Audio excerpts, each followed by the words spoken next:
Good morning, everyone, and a very warm welcome to all of you that joined us for the second day of Higher Education Summit. A big appreciation towards all of the speakers and all of you that joined us from all over the world. I'm just seeing also in the chat different corners from Philippines, Barcelona, Lyon, Czech Republic, Germany, and I imagine a lot more will join us soon. So my name is Darija, and I'm how I ended up actually here today at this opening speech. I am currently a co-president of Oikos International, a community of student change agents worldwide, putting a lot of effort in prototyping and transforming higher education, specifically business and economics and management education.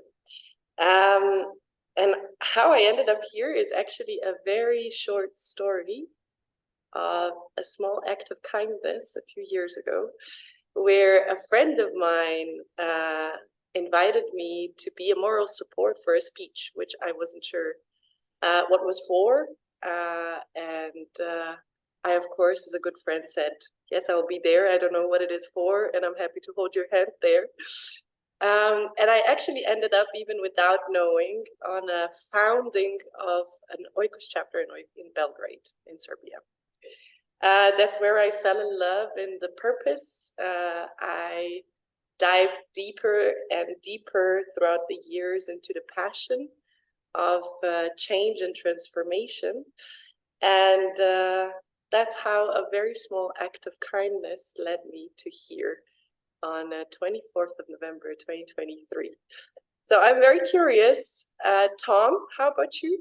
How did you end up here today, and did any small act of kindness led you here? My story is actually also a love story. A few years ago, I attended my first conference of the Copernicus Alliance in Brussels, and I was so thrilled with the way they organized it that I really fell in love with the Copernicus Alliance myself. And then I started collaborating with the network, and they asked me even to organize the Higher Education Summits 2021 and 2022 with a great team also.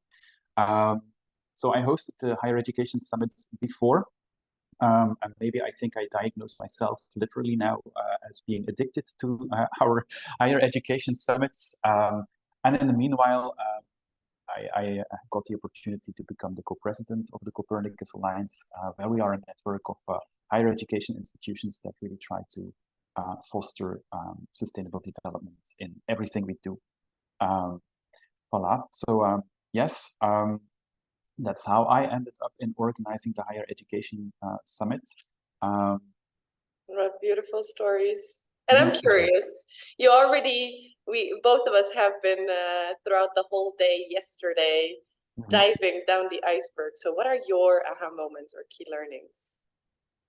Well, I'm always worried about the way that I'm teaching, whether that's good, because if there's one ambition that I would like to have, is that when I'm teaching, I'm an assistant professor in economics, teaching methodology and teacher education.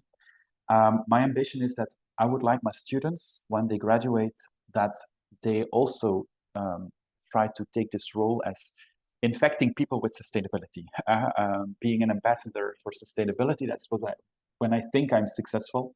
But yeah, how do you organize that as a teacher? Because you can also reach the opposite, that when your assignment is too heavy, that they say, well, that sustainability thing, I don't want to be confronted with that anymore. So actually, it's reassured me a little bit yesterday that what I'm doing contains some of the ingredients of a collective transformative learning space, because I give my students the assignment to organize an event, which is called the Day of a Sustainable Economy. And they have full autonomy to determine the program. So they are even allowed to assign tasks to me instead of the other way around. So at the start of the day, I offer them that I can give a lecture to the pupils they invite on that day of the sustainable economy. And they can determine what I have to tell in that lecture. We also use artistic teaching methodologies, creative teaching methodologies, because of course, what will be the theme of the day? That's an important step to take when the students try to set up the program. And yesterday I learned that doing that is not silly. And we, for instance, we start, when I give my assignment to my students, you have to organize a day of sustainable economy for pupils in high school. I give them in the assignment to reflect on the Homo economicus versus the Homo florens. And I give the assignment to draw a picture of that Homo florens. I got inspired by a project in the Netherlands for doing that. And well, that actually triggers them to think outside of the box, because they can be creative. They like it to draw once again, because they never draw in higher education. And that's really inspiring. And I think that reflects a little bit what Anne was saying in her keynote, that we need some time to determine the future we would like to have. And that's, I think I have some ingredients, but it's not perfect yet. So I'm wondering, Darija, what about you? What were the key messages you take from yesterday? Yeah. Oh, wow. Okay. I do believe also there would be, it will be an incredible justice to just choose one key learning or something that is just one thing that I take away.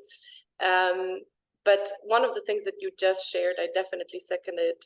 And it's about realization or a reminder of how powerful the language is, especially a shared language. And how do we build the tables around certain narratives? So how do we deeply connect with a certain narrative and a shared language? And how do we bring a big movement actually around this narrative and language? And one of the things that was just stuck with me from yesterday was this word, or this language of co-learning. And how it is sitting actually at the center of Copernican revolution in higher education. And gathering around this co-learning and around this language of Copernican revolution also led to reflections that I heard multiple times throughout the sessions yesterday of what if we talk or call teachers facilitators of learning and education? What if we say, okay, I am a teacher or a facilitator of the future and not of the past? So the language is definitely something that stuck with me, and I do believe that we created an amazing base for something to be built on even further today. And additionally, change makers worldwide as a second key learning, I would say, deeply touched already with the ideas of how we dismantle the status quo, the current status quo, and how do we build into the future together. So we did a lot of dismantling, and then how do we resiliently move into something new and innovative. And I'm curious how this higher education summit felt for you, because I do believe this was something that we in some ways dismantled from the last editions and built into something new. Yeah, well, this year's higher education summit is actually a learner-driven summit. Together we identified the theme of this year, it's a collective transformative learning spaces. And actually for me personally, I consider the organization of this conference for this year also as a collective transformative learning experience, because I learned a lot. There was this collaboration between students and professors, but the most important thing to me was actually not the practical stuff that I learned. I think I learned a lot of practical stuff from you. You're a digital native speaker in Miro boards and using that to schedule the program, etc. Or people don't know that yet, but I will be moderating a session today for the first time in my life. And I was a little bit afraid of that. So Darija, you helped me a lot, for instance. but what was most important to me is that we were never students and professors in this exercise. We were fully equal, and that's really what I loved. Yeah, I never had the feeling that I was a professor or that you were a student. I'm now expliciting this now at this very moment, but I actually forgot about it during the organization, and that's fantastic. Yeah. So is there anything that you experienced in a similar way in this endeavor? Definitely, I do believe, just to complement what you shared, the generosity and the openness in way we showed up towards each other, and not just the two of us, but also the whole team, Mm-hmm. because there were 4 core people from Copernicus Alliance side, Egle, Mario, Elisabeth, together with Tom, and 3 people on Oikos International side, Michael, Navia, and myself, together with immense help from Club of Rome, SOS International, and Green Office Movement, who supported the ideation and actually creating the connection between these different organizations. So I do believe this generosity and openness brought us here today, and something that we actually embodied was a quote that I really love to go back to from Rob Hopkins that I heard multiple times, but a few years ago for the first time, that the future must enter into you a long time before it happens. So we literally embodied the future before we actually brought this summit as our baby to this stage today. Yeah. Well, let's make the bridge to today's topic of assessment. So when I was thinking about yesterday's learnings and the topic of today, I realized that the way I evaluate my students in this assignment that I was talking about, that they have to organize this day for a sustainable economy. Well, at some point, I think there are some interesting elements, because my students, I tell them how I would grade this assignment, but at the same time, I ask them whether they agree with that, and they can also change the criteria if they want. So I think that's already a step in the right direction. But at the end, they are still very dependent on me, because I have to grade them. My university tells me to do so, and I have to give them 16 or 18, and why not 20 out of 20? And I think that makes the relationship a little bit difficult. So I was just thinking, like, well, you and I, we have been assessing a lot in the past months about what would be a good format for the Higher Education Summit, who would be good speakers, etc. But we never graded each other, and that worked totally fine. So I'm just wondering how that would work in higher education. Yeah, I'm actually wondering the same. So if I get this question to you, an assignment for you in your curriculum, how would you have loved to be assessed? Yeah, I would love to dismantle this approach potentially, or the status quo that you shared, because it's a reality that we could play with as well. And yeah, maybe I quote Rob Hopkins too much, but what I do enjoy is also his amazing book called What If. So you just shared, you are in some ways obligated by the institution to grade, to give a quantitative measure to, or qualitative together with the quantitative one. What if that was not the case? You know, what if now we are going mildest and wildest when it comes to dreaming, because that's what Ansnick also shared. We can only go into the co-learning, into a revolution, by dreaming together. So what if there was a way where instead of a grade, you would give appreciation and critical feedback towards a skill or an assignment, so people can actually learn from the grade, which is not anymore necessarily quantitative, that they got, and implement it further, because that's what we shared, the whole education is all about. In the center of it is the learning. and all of us as learners. So what if that would be the case? What do you think? How could we integrate something like that as a wildest dream into the higher education institutions? That kind of an assessment. That's a good question. I don't really know how to do it formally because, but I think I would then think of celebrating what we have achieved together. That would be a good thing to do, and that we can just, yeah, in some way mention the good stuff that we created together.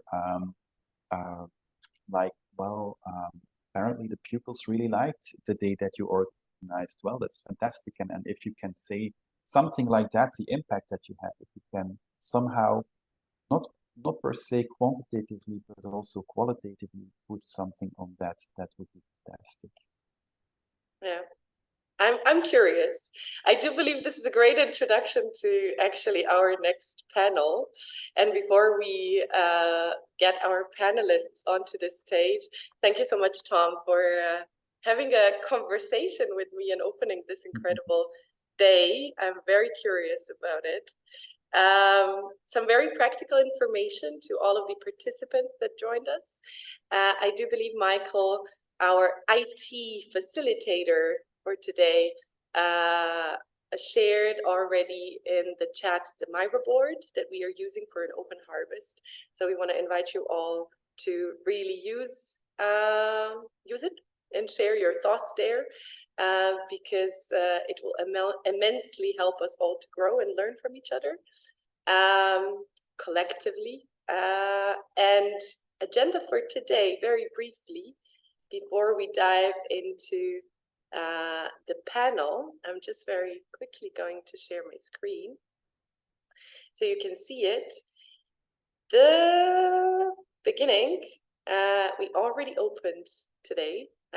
We are going to have a panel discussion on ratings and rankings with Thomas, Johanna, and Wilfred, moderated by me. Right after it, Elisabeth and Tom together will co-facilitate a conversation of exactly around evaluation, assessment, and credits that we just tackled in a very tiny bit onto the surface.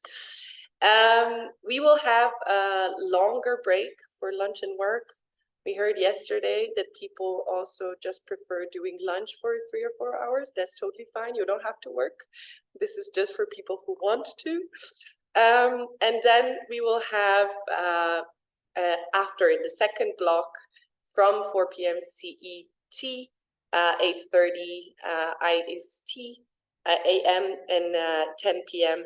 EST, a panel discussion on different pedagogical approaches and practices that are already in the landscape of higher education and that are starting slowly to step into it in an institutionalized way.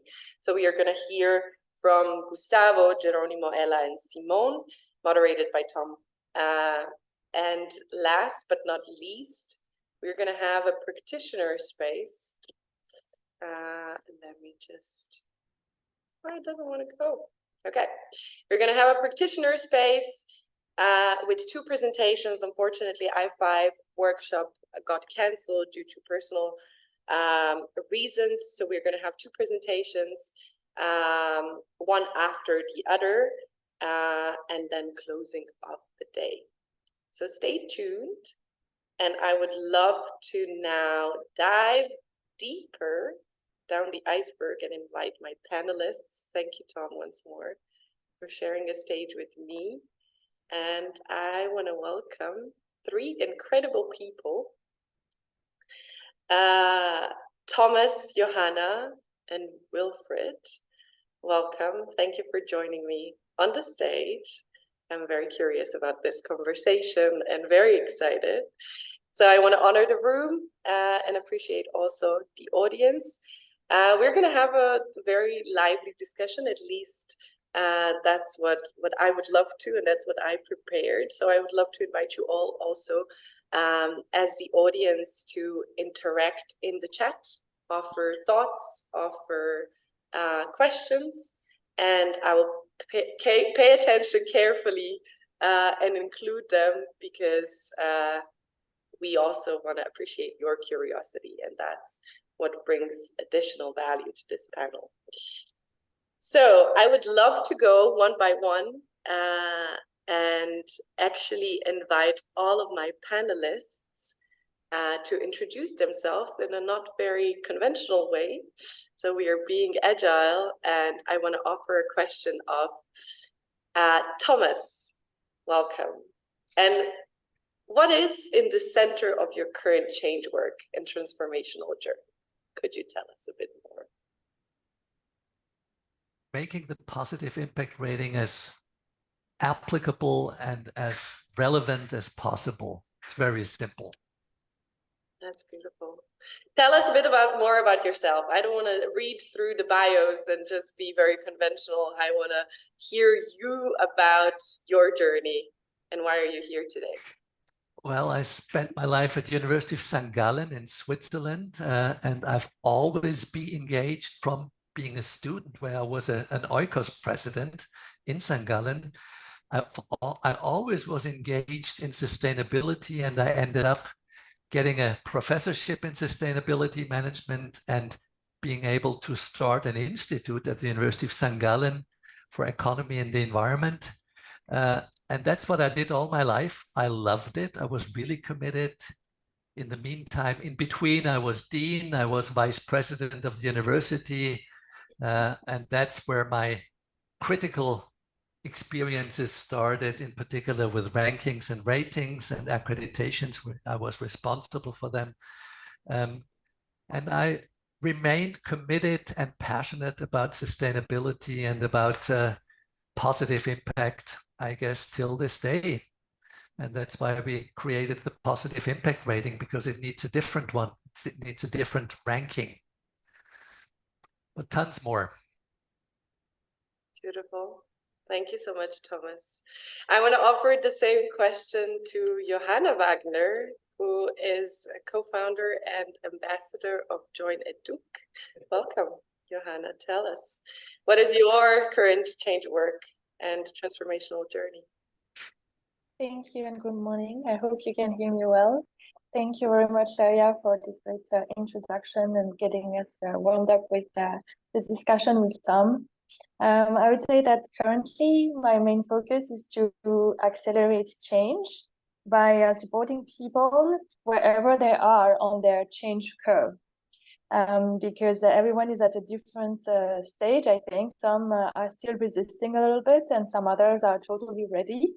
And one of the way I'm doing it is trying to offer a vision for a desirable outcome of that change, because very often the resistance comes from a doubt about what's going to come up after the big change and the shift, or the transition, as we like to call it in France at the moment when it comes to sustainability. So yeah, offering that desirable vision and contributing to getting there as fast as possible.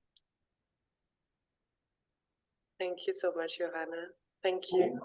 And last but not least, Wilfred, you are going to excuse my Serbian. I'm going to try pronounce your surname. Wilfred Mijnhardt. And please correct me if I'm wrong.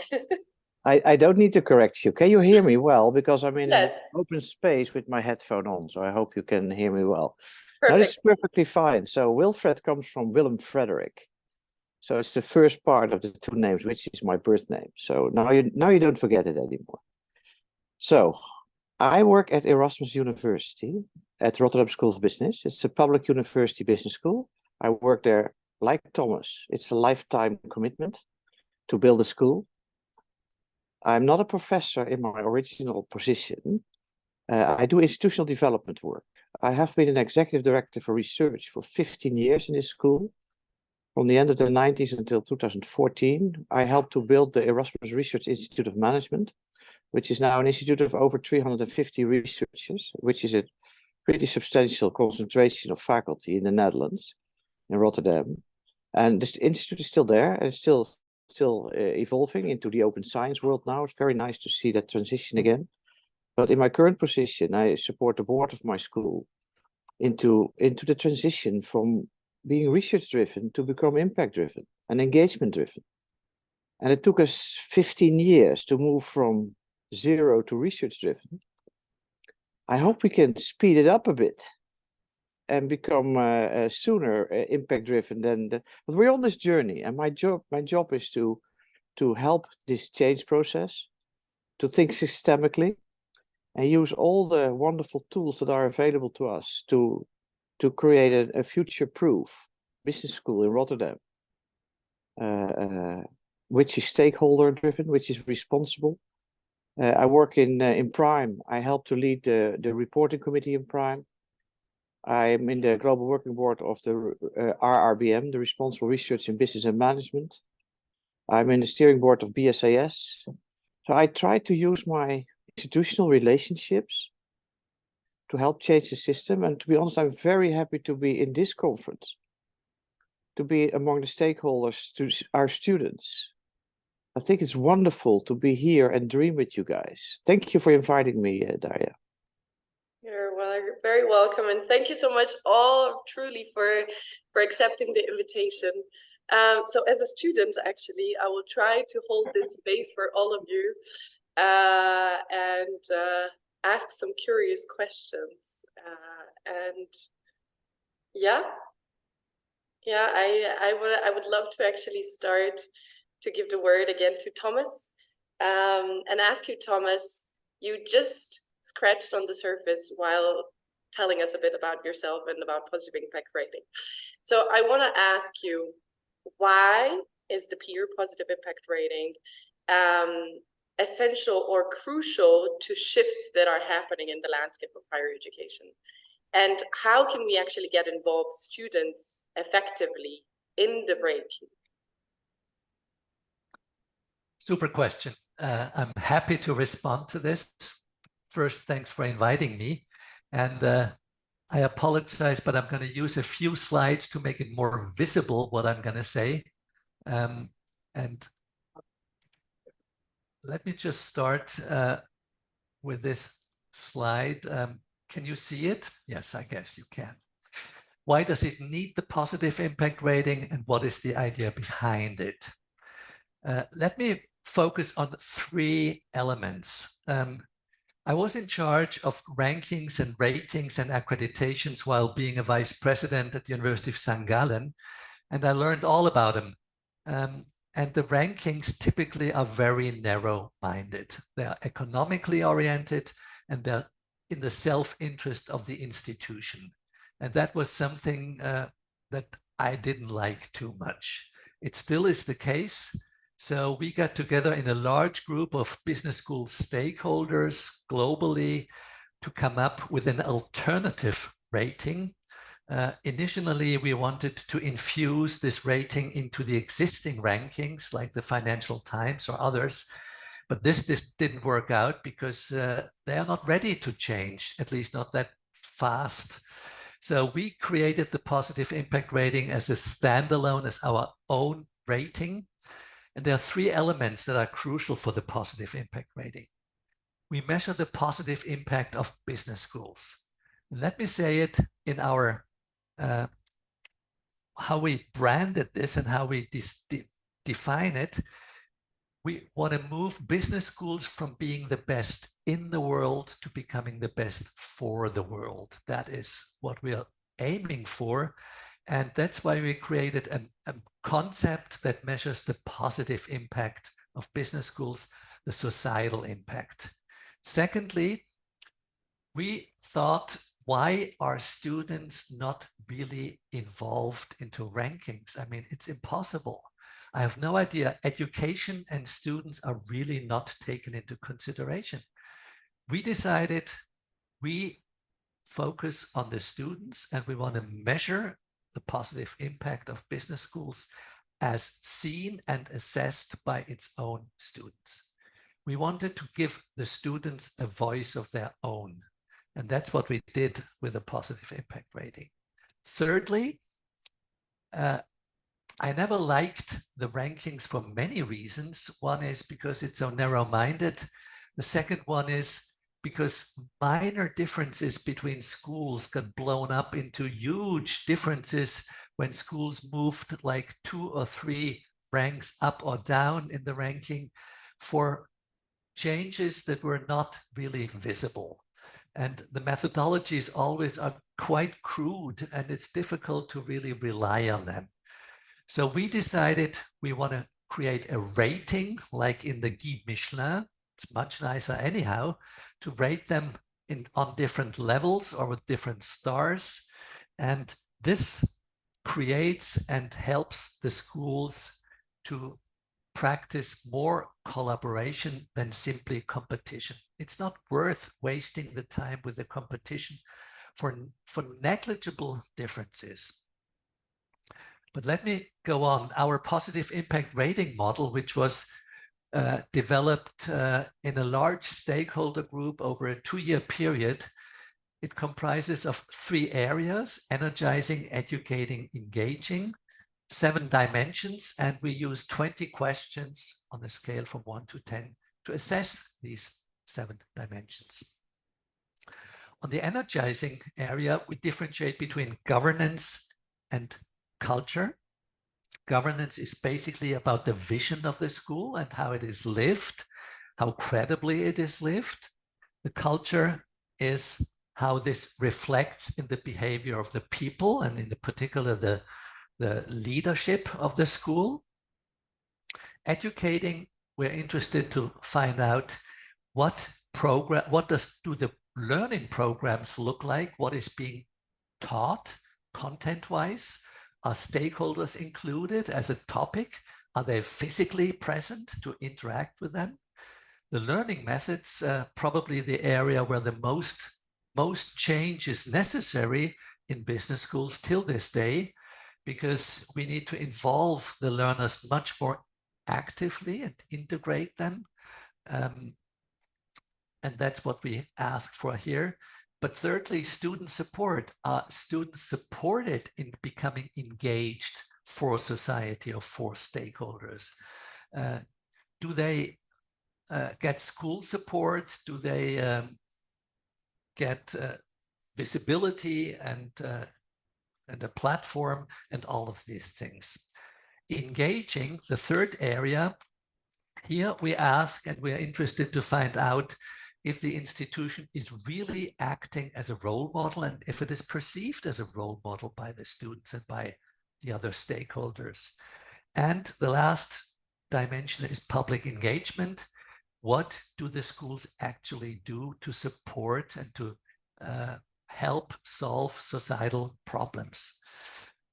This is the model and the questions the students are asked to assess their school. Now, apart from these 20 closed questions, we also have 2 open questions where we ask the students, what do you want your school to stop doing and to start doing? And this is probably one of the most interesting and usable parts for the schools, because here the schools get a direct feedback from their students what they want the school to stop and to start. Stop is fairly direct, and we've known this for a long time. I find the start doing much more interesting. Here we hear that sustainability should be integrated broadly into the curriculum and it should be made mandatory. The program should address, the education should address the relevant practical problems and solutions that everybody sees outside and looking out of the window and looking into the papers. Then stakeholders from business and society should be integrated into the learning process. Learning is much more effective and much more direct. The learning methods need to be innovated, and the teaching faculty needs to be open-minded and committed to the topic, which sometimes is the case, but not always. And we still have professors and colleagues that don't really accept the topic and have really embraced it fully. But this is part of reality and part of society as well. Now, what does this rating do for the students? We say it's a rating by students and for students. And what do we mean by this? Well, overall, students assess the positive impact of their schools because it measures their voice and what they see. The students can use the rating results and insights to select the school for their studies. That's for the incoming students. Moreover, students have been involved and still are involved in the design and the management of the rating and the revision of the rating. It's not just students, but students have always been involved. Students collaborate with the school management to set up the rating at their school because it's designed as a collaborative enterprise inside the school. The students run the rating at their schools. It's really the students. Sometimes it's an oikos organization, sometimes it's another organization. Sometimes it's a group of students that is committed to the topic that runs the rating, but it's not the school, not the administration, not the professors, but it's the students. The students also get full access to the school relevant data that they have collected at their schools. They can use it. And this way, we are convinced and we know they're empowered to collaborate with school management to use this data for further school development. And the clever schools have learned to use this and are using this to really develop the school together. Now, we collaborate intensively with stakeholders like WWF, Oxfam, and UN Global Compact, but also with the student organizations. We're very close to oikos, we always have been, but also to Net Impact and to other more national organizations. Now, let me close my little introduction to the positive impact rating by repeating our belief that the positive impact rating must help the schools to become the best for the world. If you're interested, there's a student landing page on our positive impact rating webpage, but there's the official PIA webpage as well. Thank you very much. I'm ready for discussions, for questions, and looking forward to my colleagues' presentations and insights. Thank you so much, Thomas. I do believe we can make sure from the IT side to share the links also in the chat. So no worries at all. People will get the information further.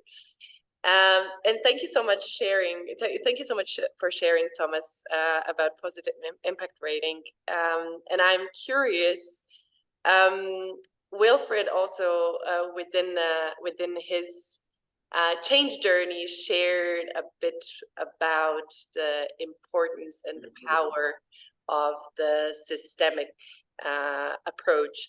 And I want to actually ask Johanna, I'm sorry. How can Join EDuC actually contribute to the systemic change in higher education? Why are you at the Join EDuC focusing on the change at the level of higher education, on the degrees and the programs, etc.? Where do you observe also these potential links between the existing rankings and ratings and accreditations, like, for example, maybe positive impact rating, but also EFMD, AACSB, etc.? I'm curious, do tell. Yes, thank you, Darija. Maybe I should just say a couple of words about the EDuC label so we know what we're talking about first. The EDuC label is an accreditation for programs or degree granting curricula. So yes, we are focusing indeed on the programs themselves and what is being taught to students and the overall student experience in terms of learning. We totally agree with what you said earlier about the need for professors to change their position from teaching to actually co-learning and facilitating.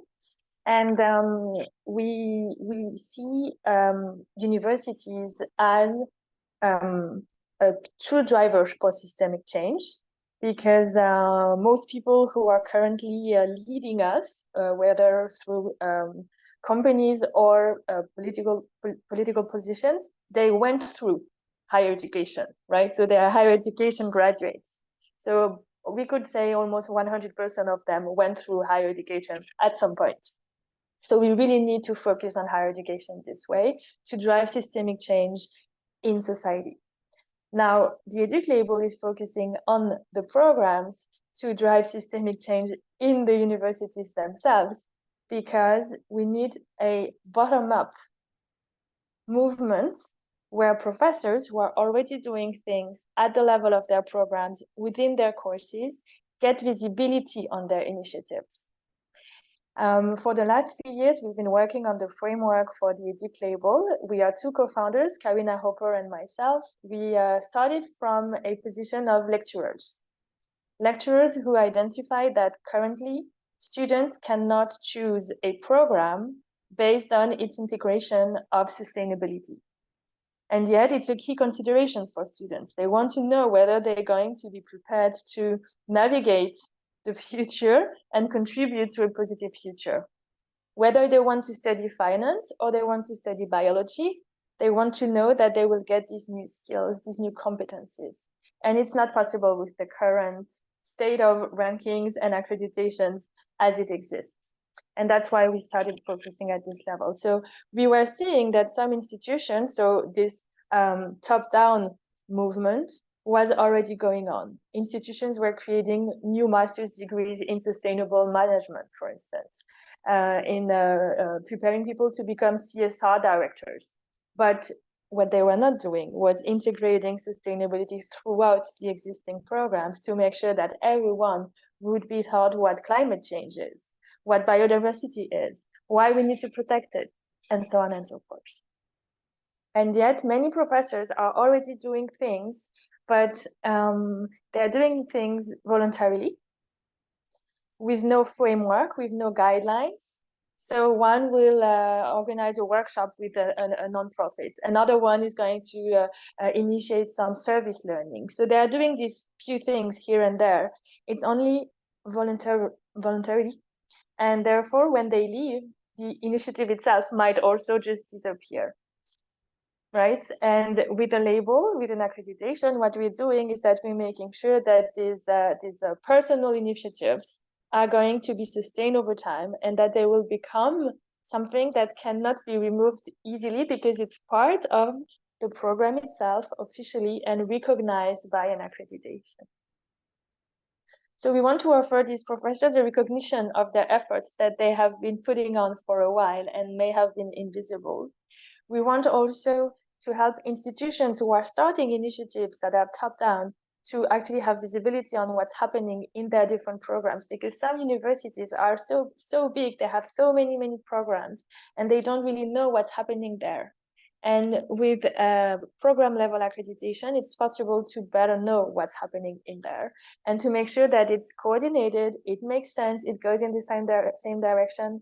We also can build peer-to-peer support, right? Because if you learn about one of your colleagues actually already doing service learning in one of their programs, you can try to create a protocol with them on how do you create successful service learning programs in your own curricula, for instance. So really, this is our aim. And going back to that notion of change curve, we are very aware that, yes, there are some professors who are still resisting change towards more sustainability integration in their courses, but there are also so many who are convinced that they need to change, but they don't really know how to.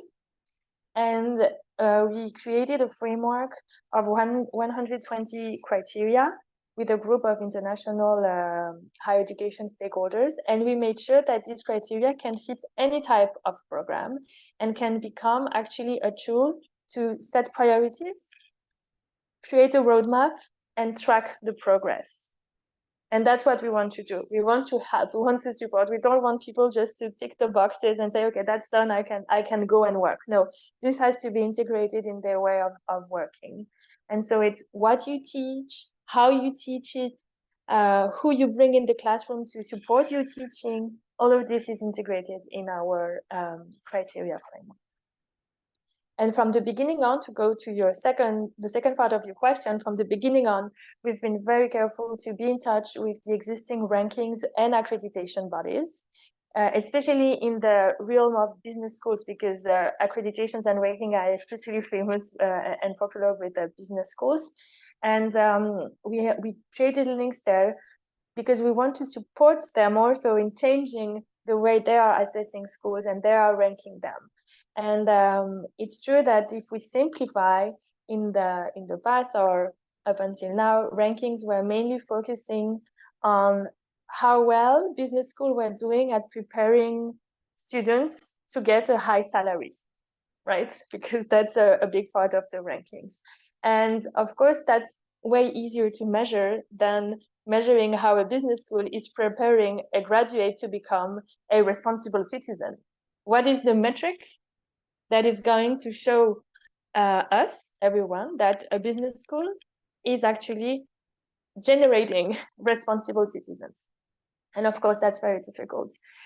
So what we did to try to contribute at our small scale, but still trying our best, what we did is that on top of the criteria that is going to allow a program to get the label, we also have two surveys. One is a student survey, and the second is an alumni survey.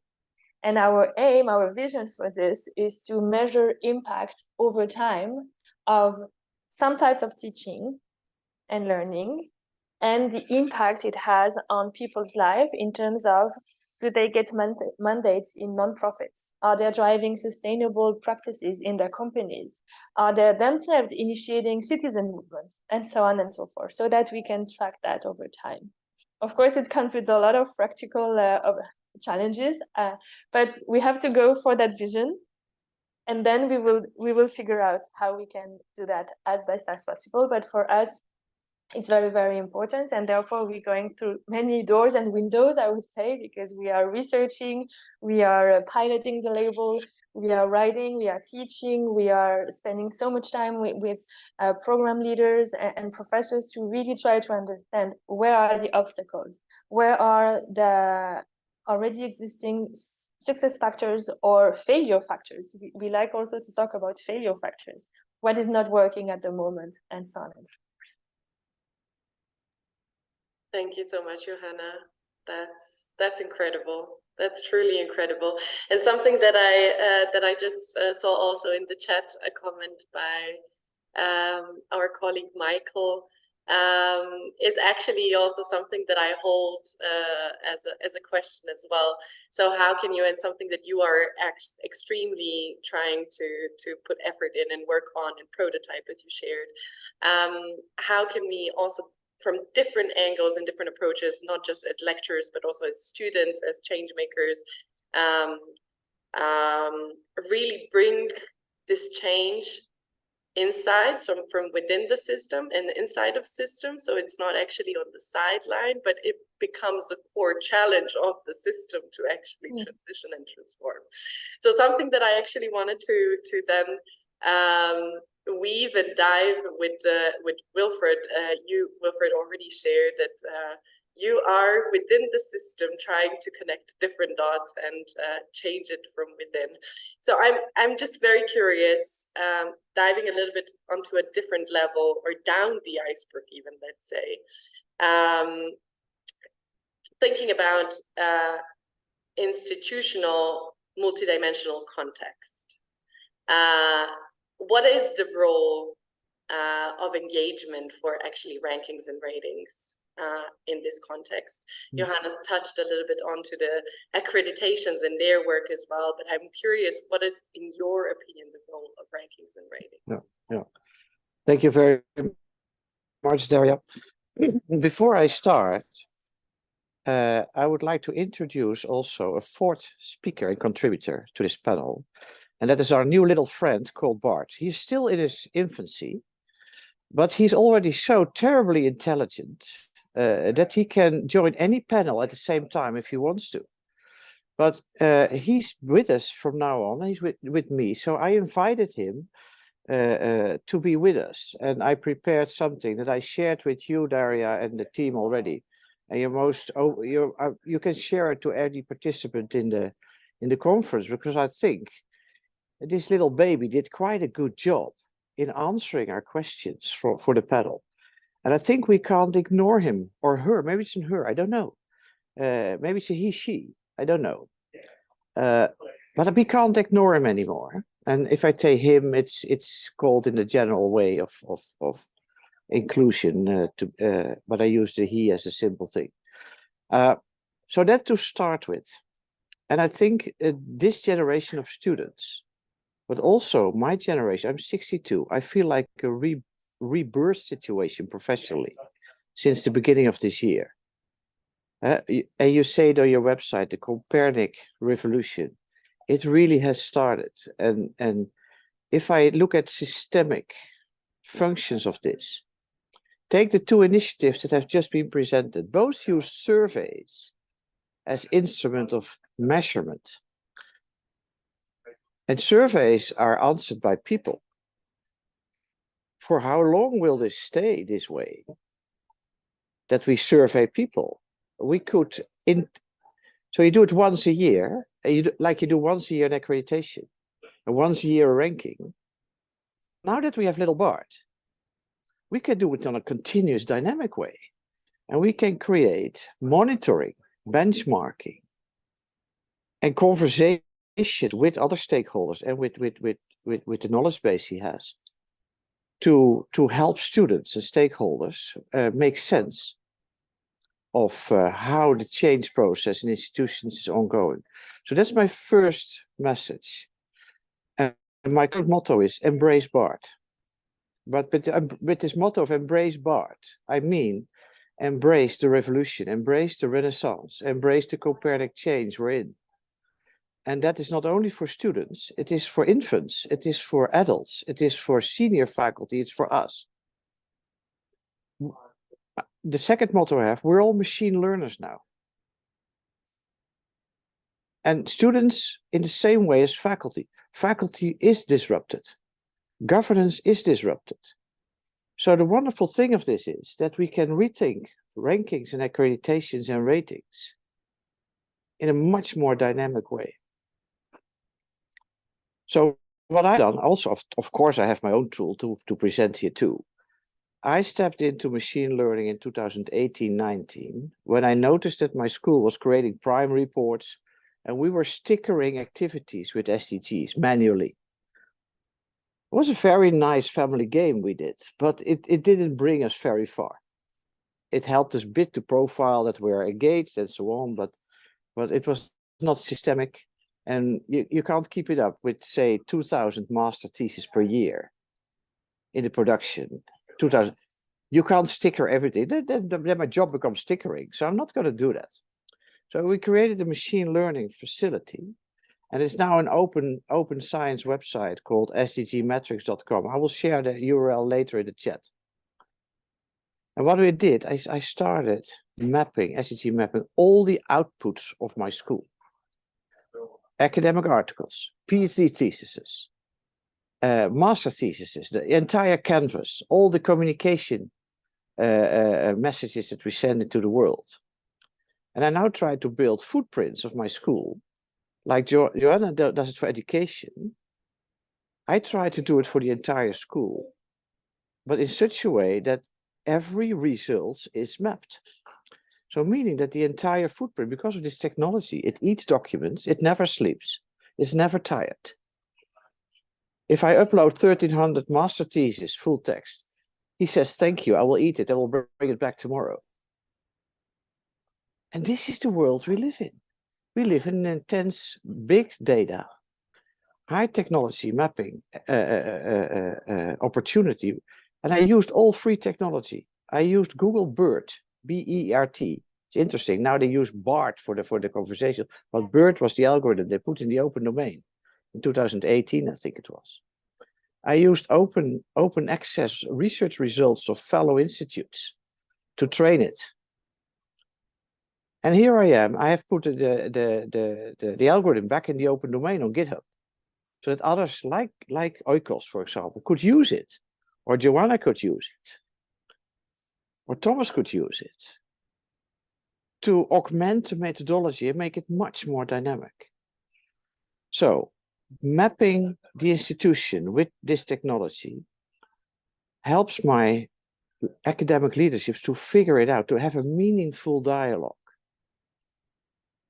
So if I have the academic department of marketing or accounting or finance, and I present all their articles, all their PhD theses, all their works, all their outings, and I say, hey, this is your footprint of the last 5 years.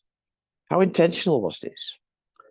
And why is it only using 4 SDGs and not 17 SDGs? Why are you big in institutions and not in poverty? And then academic leaders start to reflect. And this is the goal of my work, is that leaders reflect strategically on where they come from and what their purpose is further, so that they start strategizing in an evidence-based way. And I also invite student organizations to do this, because technology is no longer an expensive facility. Technology is everywhere, and technology is our friend if we use it wisely. To give another example, I work together with UN Prime on a new reporting logic. And we try to use open science as smart as possible. I discovered that within the Prime organizations, there's 50 students associations around the world. Together represent, I think, 1 million students or more. Why aren't these 50 associations connected in a global, like UN student platform that collectively use intelligence to give back a big mirror to institutions? So asking the question of enabling the institutionalized student voice that's already there for such a long time, with this new opportunity of the free big data and machine learning technology, I guess we don't need surveys anymore. This is a discussion for this panel, I think. How long will we need surveys to get proper, meaningful insights on our performance? So that's one.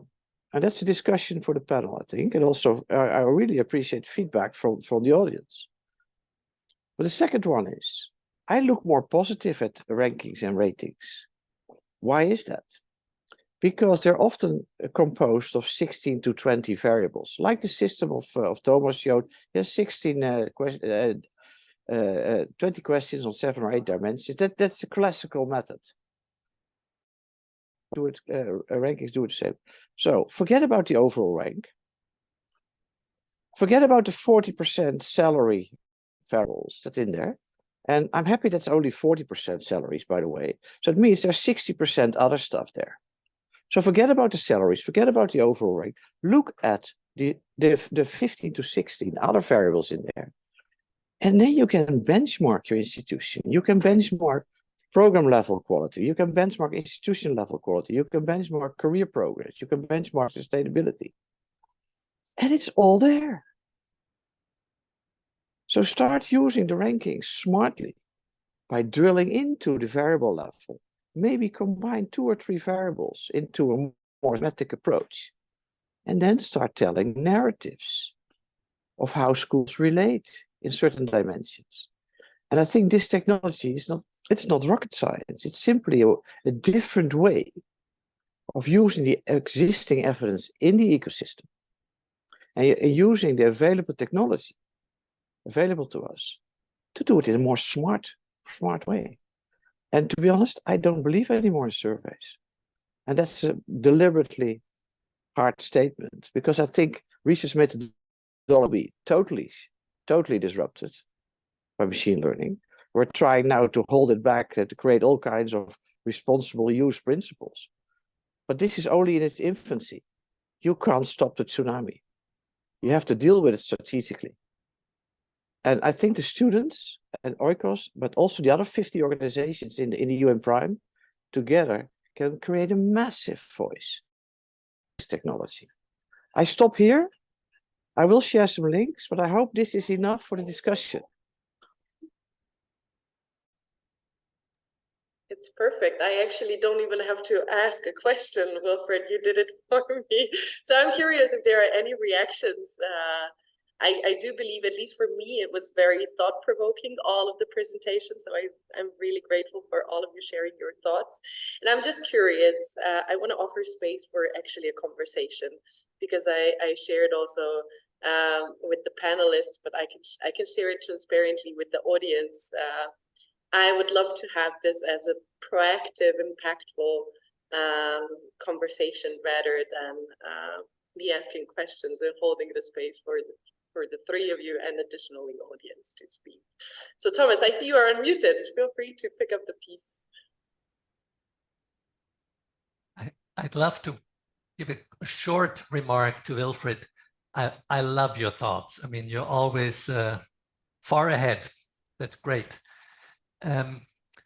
Just one information and then one question. We used ChatGPT this year for the first time to assess the results of the positive impact rating, the open questions. We had 4,000 answers from different students all over the world, what they wanted their schools to stop and start doing. And they produced the results overnight, as you said it.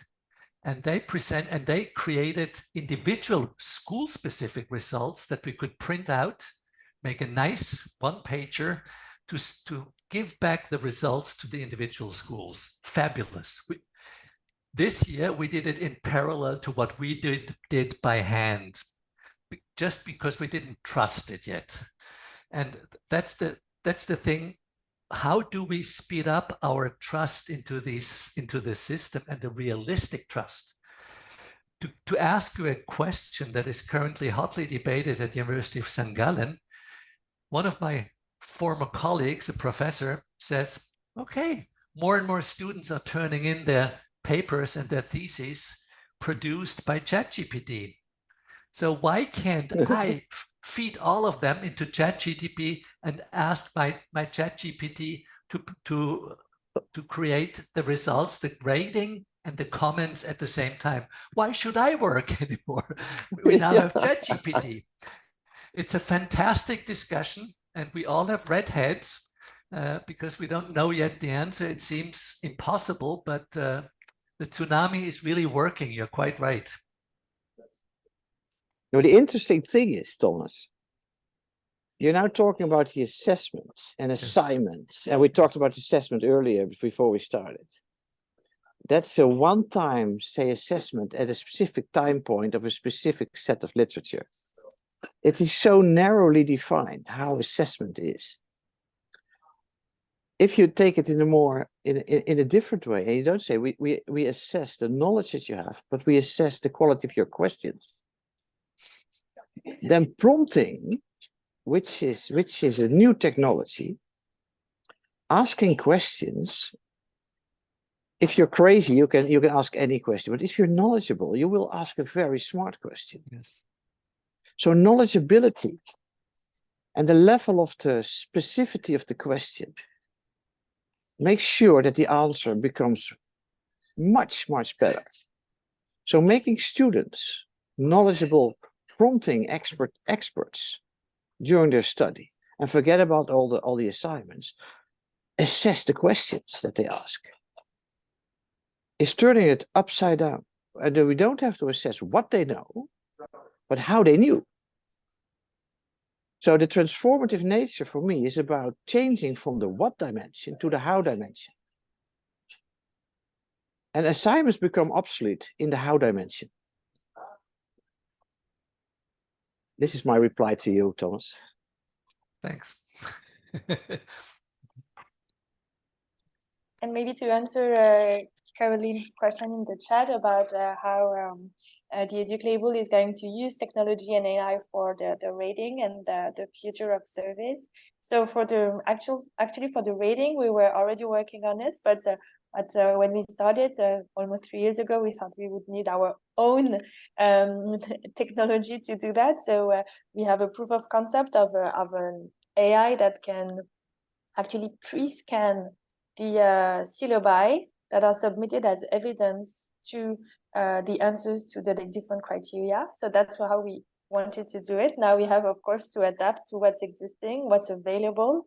But our idea was to rely on technology to actually make the work of external auditors as fast as possible, so that we could scale the audits faster. So that was our aim with AI. I really like the example of Thomas of using AI to summarize the qualitative answers, because the qualitative answers is always a struggle for people, right? It takes so much time to understand them and try to find a way to actually summarize them. So I think it's a great example of how we can use AI for this. I personally have a question mark on how much we should use AI, not because I see AI as a tool, but because of its environmental impact.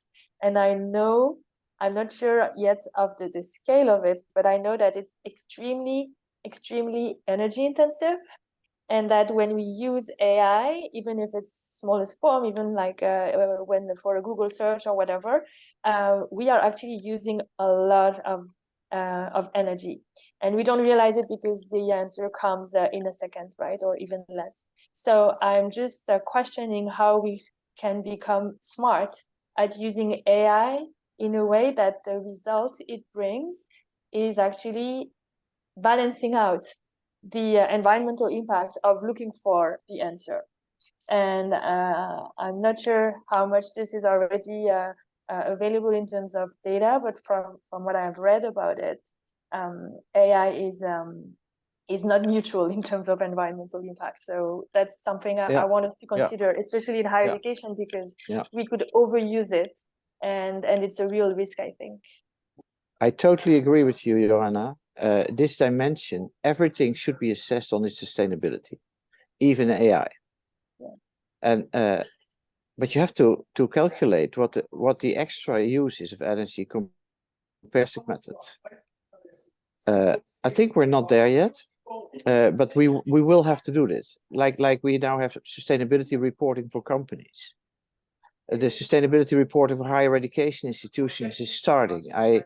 When I did the reporting committee for Prime, the SIP reporting committee, said there were 13 global sustainability reporting frameworks already existing, some for more than a decade. And in these sustainability reportings, of course, engagement is in there, the human thing is there, but the technology assessment and how unsustainable technology at this moment works is definitely, and I think students can challenge institutions with the current technology. It has never been easier. The only thing you need to do is organize yourself as a platform globally, smartly. Use existing infrastructure like the student associations that's already there to scale your business up and become true professional auditors of institutions from the sustainability dimension. I think that this is the opportunity to start that. And probably the next 5 generations can work on it. The next 5 boards of oikos, that's 5 presidents of oikos have a mission together with other organizations to do this. But somebody has to start. And I have the gut feeling that, Darija, how I see this conference today, this is a starting point of such a global scaling effort of student auditing. Yeah. I love it, what you're doing, and the awareness that you have strategically. But now comes the next stage of making it happen. And you have millions of students you have an army of talent. Yeah. Thank you so much, Wilfred, and thank you for those words as well. Something that was actually mentioned yesterday as well was that this conference, even though consciously or subconsciously for us, knowing or not knowing, is actually a huge milestone in this potential Copernican revolution. And thank you for recognizing that as well. I really do appreciate it. So I'm just curious, in the last few moments, I saw we had some questions in the chat, and I do believe an interesting thought-provoking moment which you shared is having a student army, how you called it, of voices that are finally being heard in multiple contexts and in multiple ways. So I wanted to ask from your perspective, because I have a student's perspective, but I want to ask from your perspective, what are success stories which you heard that came from, as Johanna mentioned, bottom-up approach, students, researchers, faculty members, it doesn't matter from who, which had an immense impact on higher education on an institution level when it comes to rankings and ratings or accreditations, different tools that you have been experiencing. And it's a question for everybody. So I'm just curious if you have one or two impact stories that you would like to share.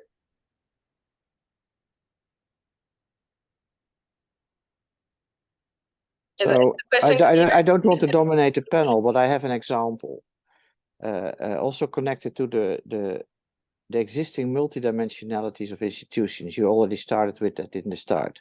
So institutions need to think of quality. They need to think of responsibility. They need to think of impact, and they need to think of sustainability. Imagine you're in the shoes of a dean, and you have to take care of the 4 dimensions, who are all represented by different organizations, nationally and internationally, all different reporting schemes.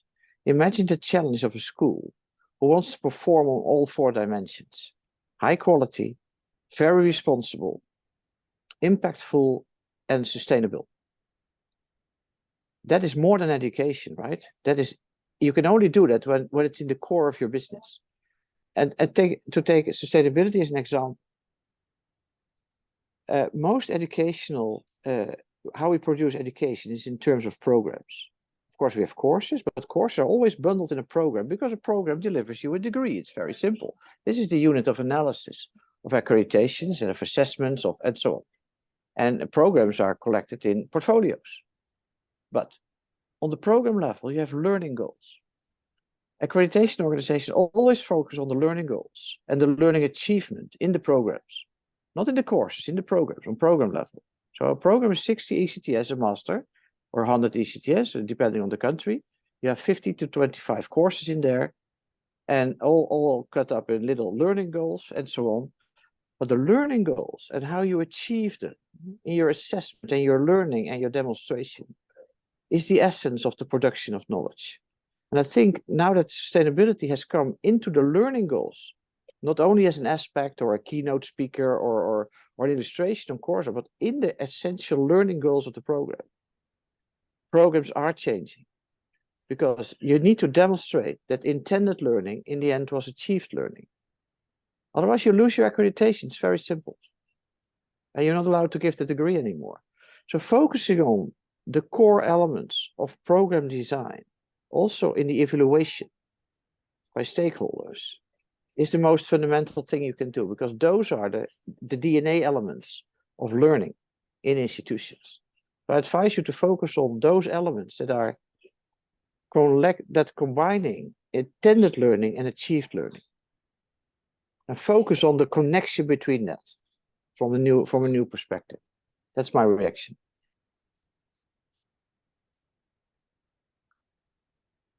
Maybe I can give an answer too from my career, and I'm emeritus now, so I look back to my whole life basically. I think it helps to differentiate different levels of action. I mean, you can act as an individual, and you can be an example in living sustainably or in propagating the ideas. That's the individual level. Everybody can do it. Then there's the organizational level. When I was a vice president of University of St. Gallen, it was my job to change the institution. It was my job to lead different projects and groups.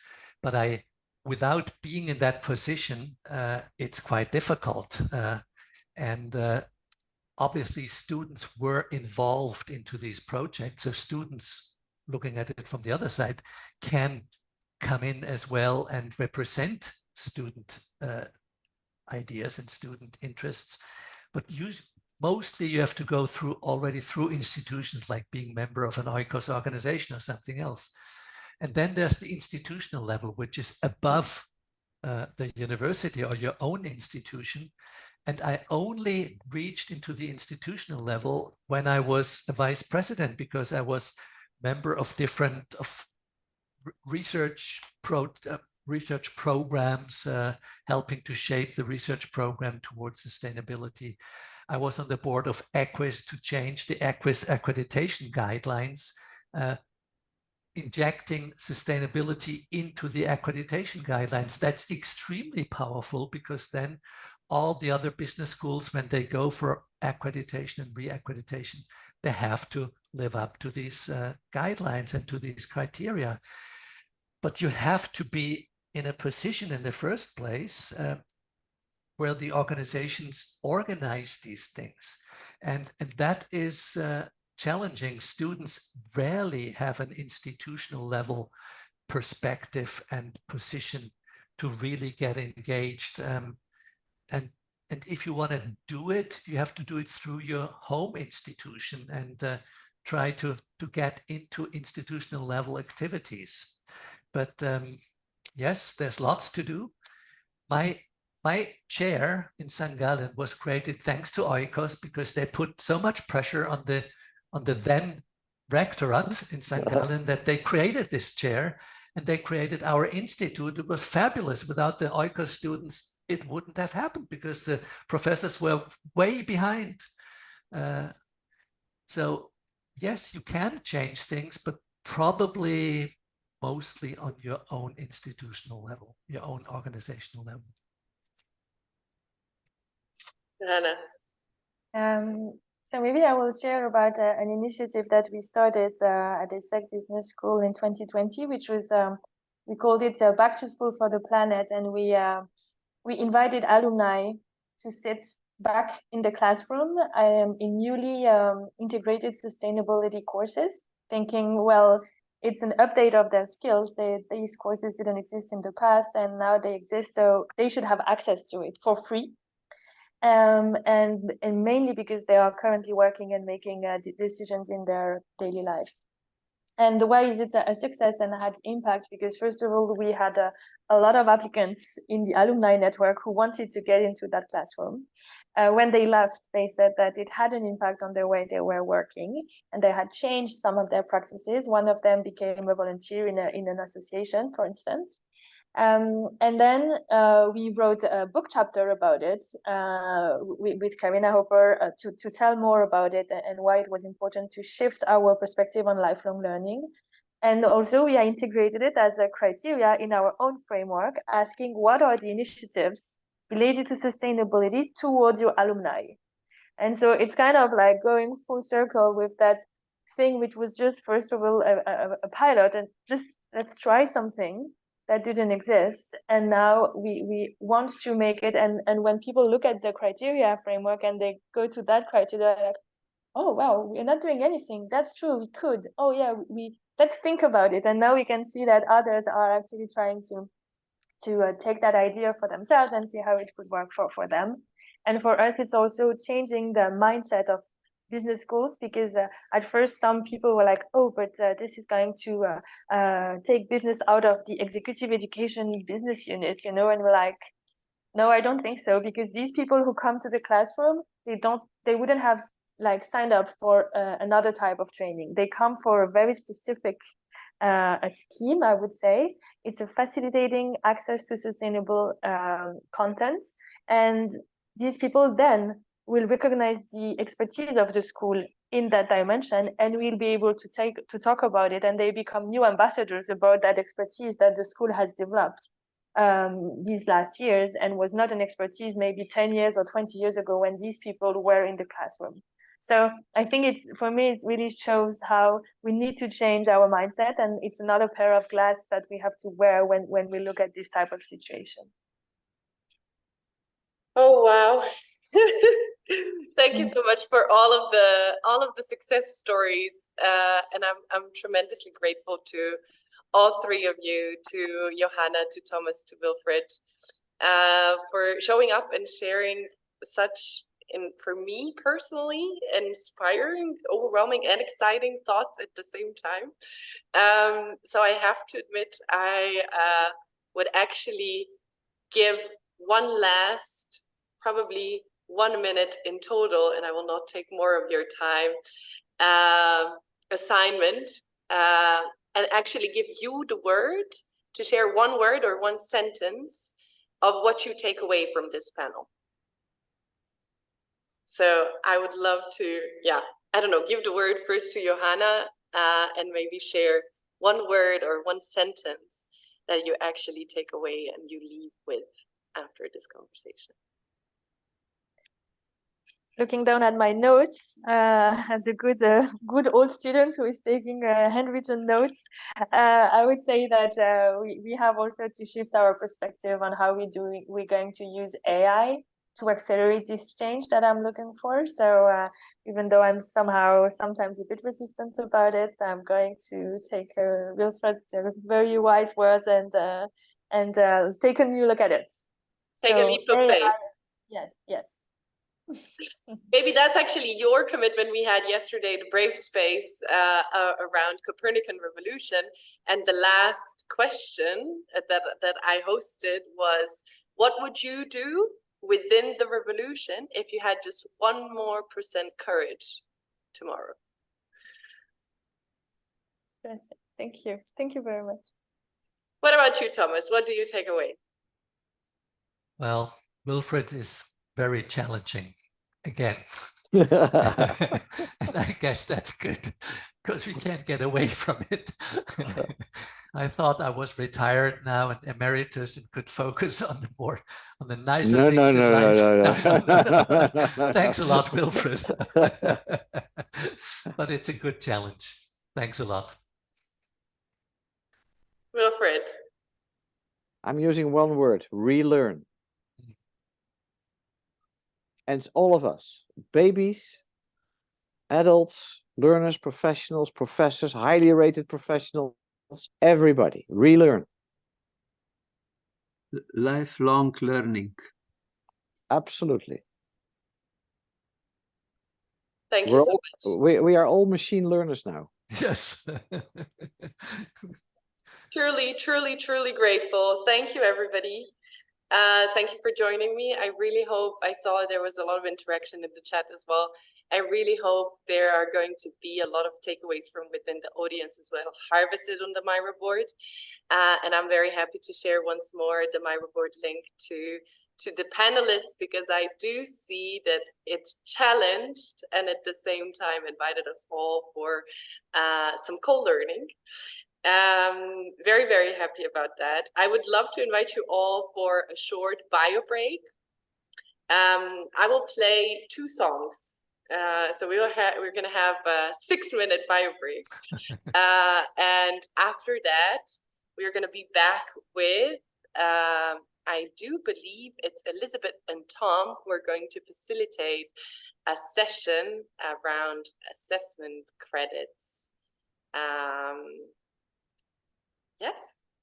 So I hope you have a nice break. Take care of your needs, get comfy, get something hot or cold to drink, depending on if you're on Philippines or somewhere in Europe. And we will be back in 6 minutes from here. Okay. Thank you, everybody. Thank you. Thanks a lot. Thank you very much. Have a wonderful day. Bye-bye. Thank you so much. Bye-bye. Bye-bye.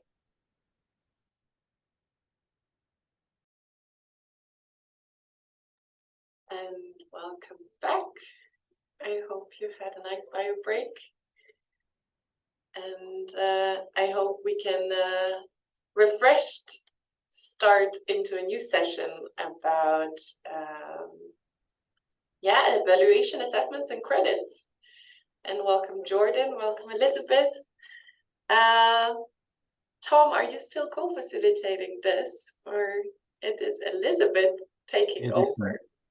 It will be mainly Elisabeth, but I will be in the back office more helping with the breakout rooms, I think. So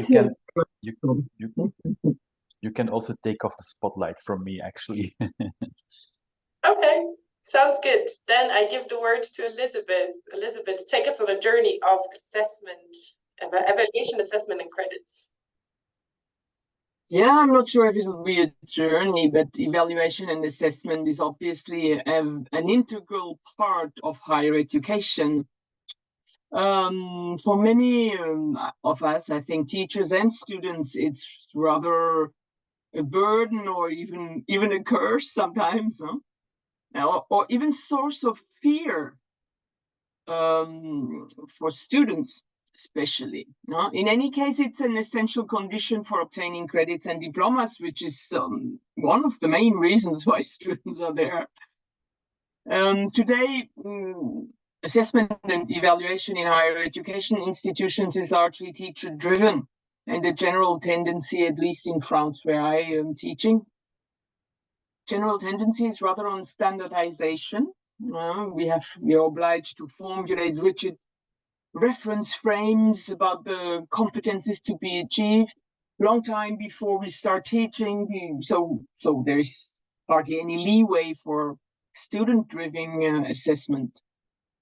But in transformative learning, which is a crucial approach for sustainability education, in transformative learning, assessment, and in particular self-assessment, is an integral part of the transformation journey. It makes us conscious learners. It makes us learners conscious about our transformation. And this is a central part of the transformation learning process. My own attempts to introduce learner-driven assessment have triggered a variety of reactions, really. Some students very much appreciated this opportunity and had fun doing it. Others are very pragmatic, They realized that this is a good chance for getting easily a high mark. And still others, on the contrary, felt sometimes really uneasy. And amongst them, there is also the students coming from Francophone Africa. I have quite a lot of them directly coming from, a context where they're rather used to strictly top-down teaching organizations. Jordan, whom I welcome very warmly, has experimented with this complex issue of student-led assessment, and he proposed very kindly to lead this session based on his inspiring example. Thank you so much already. Jordan, in order to leave a maximum time also for us to exchange, I hand over to you right away and let you introduce yourself before we dive into your case together. Yes, well, thank you so much, Elisabeth, and thanks everyone. I'm really happy to be here and share on this topic, and I think that was a great introduction to some of the complexities that we have to think about as we consider this notion of assessment, evaluation credits, and its link to transformative learning, sustainability education. And so I'm very happy to dive into this topic and explore some of this with all of you today. I'm just trying to share my screen here in one moment, and we'll go into a few things, but I hope today our session can also be interactive as well, and we can have some chances to share and learn together. But I would like to focus on this topic of student-led assessment and talk specifically about a case of some work that I've done in this space related to professional skills for sustainability.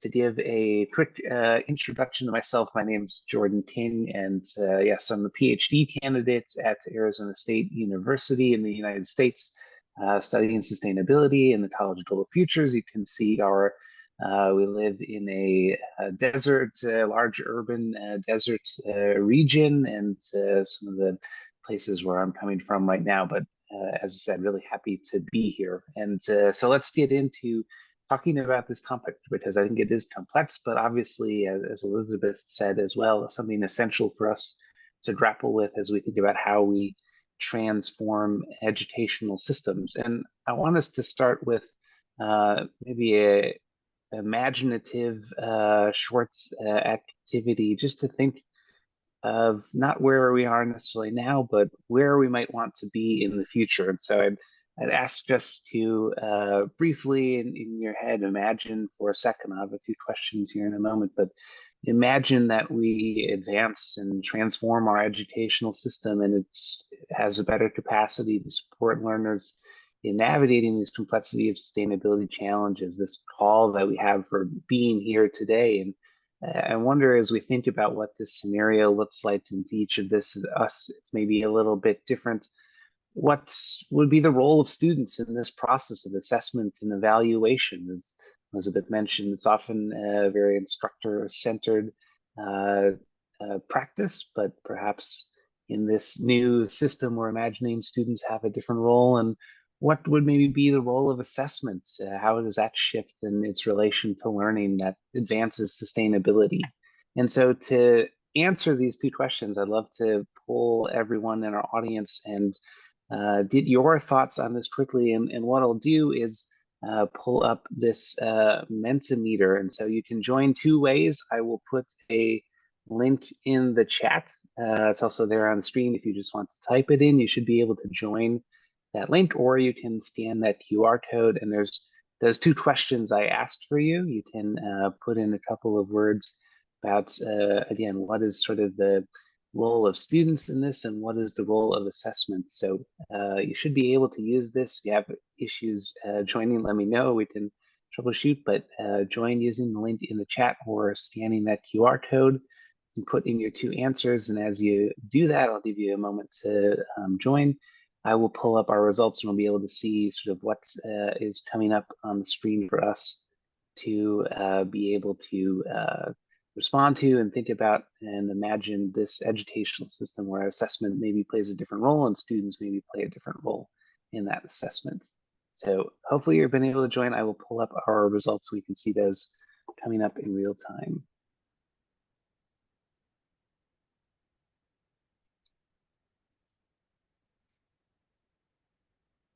So this first question we had, what is the role of students in assessments? And we can see a lot of things coming up: collaborative, transformative, co-designers. I love this.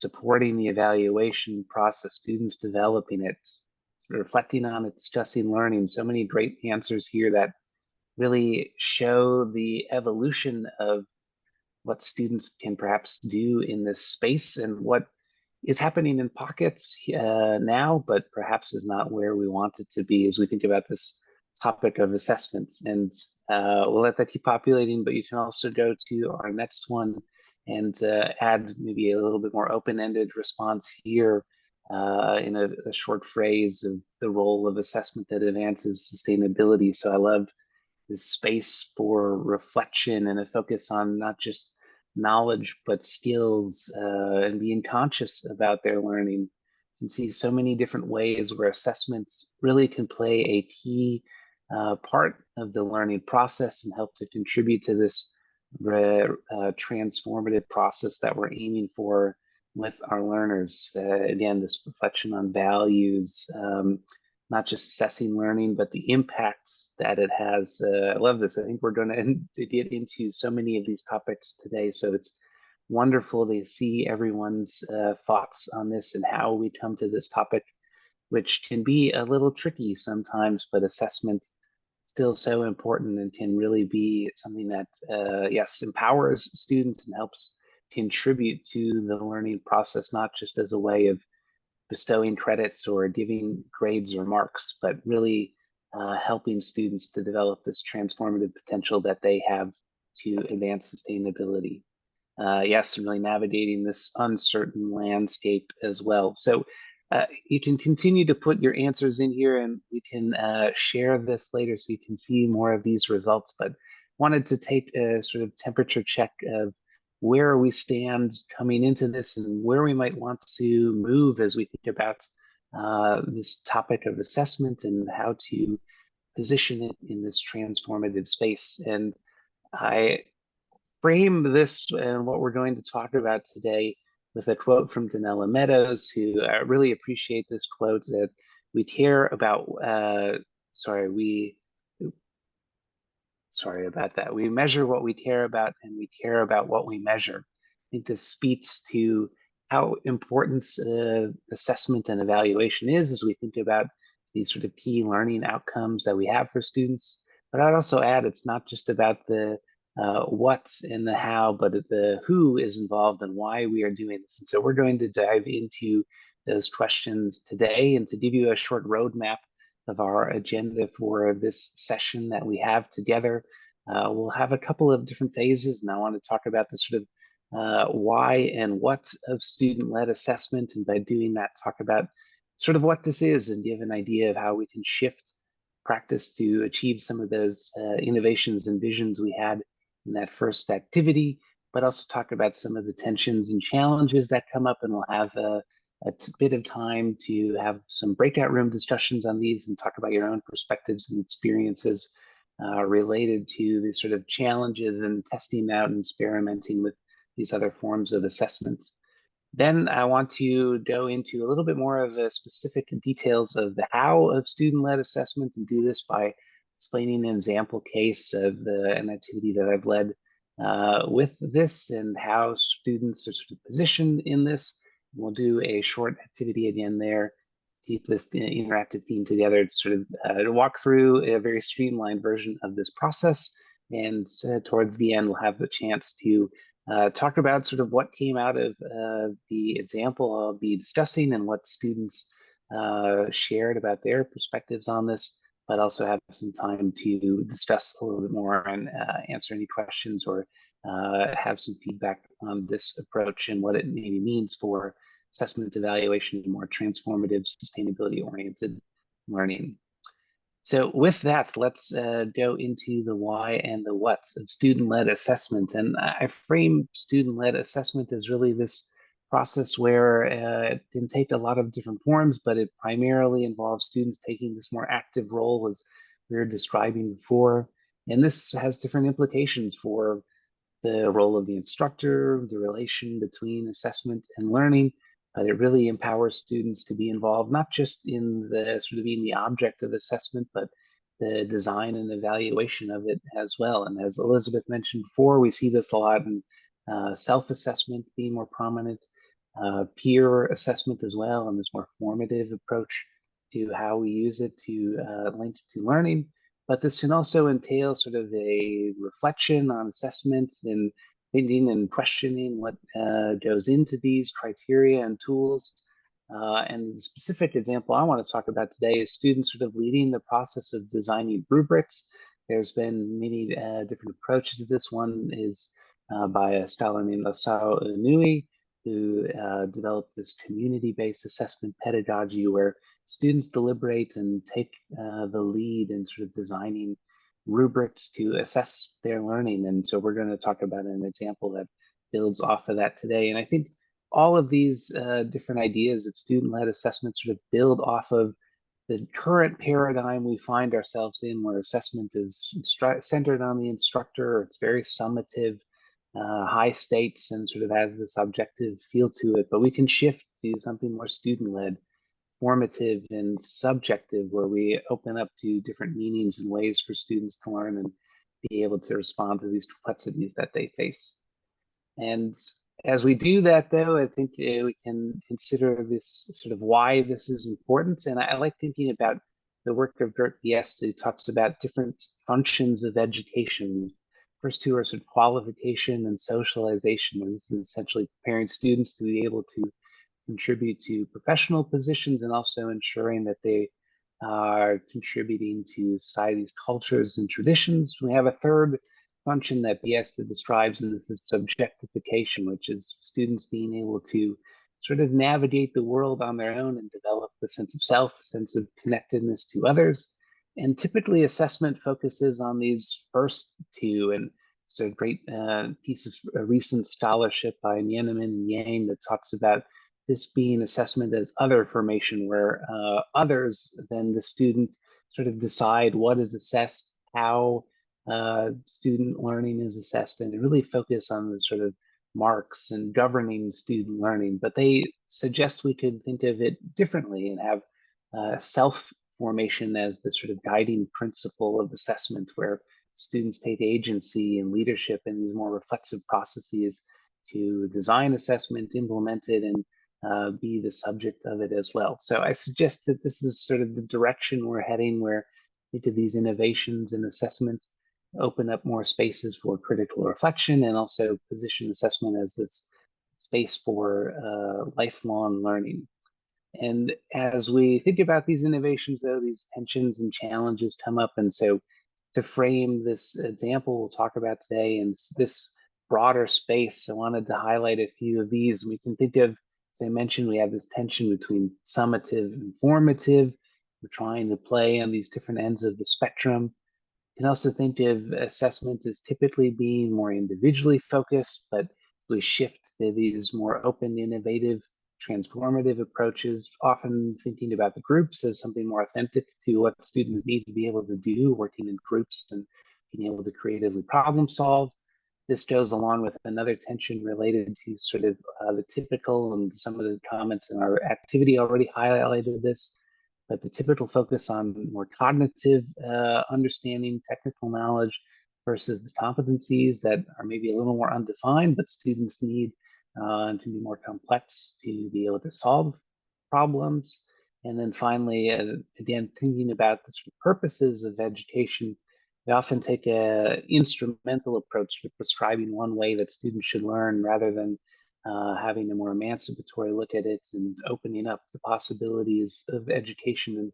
And these tensions between these different spaces create opportunities for assessment, but they also create challenges for us to deal with as well. And I'll highlight a few challenges, but we'll get to breakout rooms so we can discuss the challenges you've maybe faced, or your perspectives on how we think about assessment and these more innovative, transformative practices.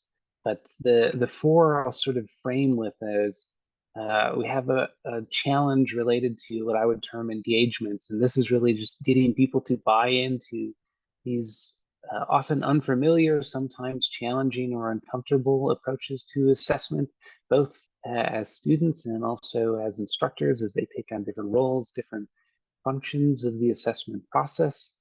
We also have a challenge related to how we sort of do this in systems and institutions that aren't always set up to enable these types of approaches, specifically beyond just one sort of instance or case. We also have then issues of how do we do this with larger groups. So the case we'll talk about today, maybe a smaller section of students, although we did it a couple of different times, but it can be challenging to scale something that often is more time intensive or involved to larger groups in different contexts. And a final challenge then is how do we use something like this, especially as we empower students to take on new roles, as a way to not just sort of formatively assess learning and support the learning process, but also in grading and marking as well. And so these are some of the challenges I would face. There are, of course, others as we consider how we look to innovate and transform assessment. But I'd like to take some time for us to discuss this with some breakout room discussions. And to do that, we can have a couple of rooms, and I'll stop sharing for a moment here.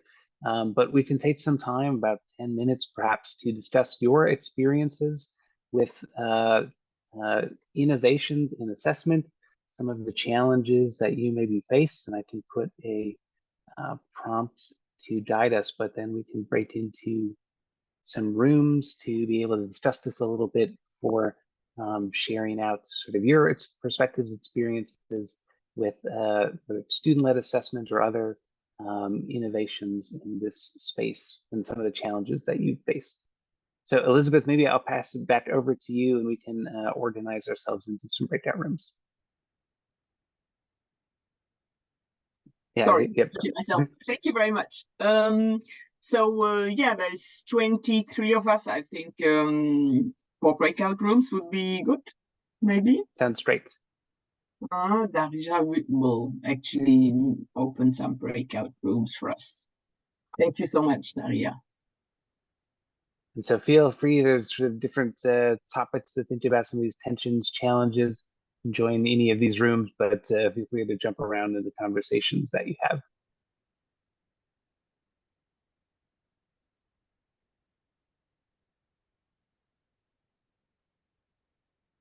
Yeah, sorry, it's just unmuting myself.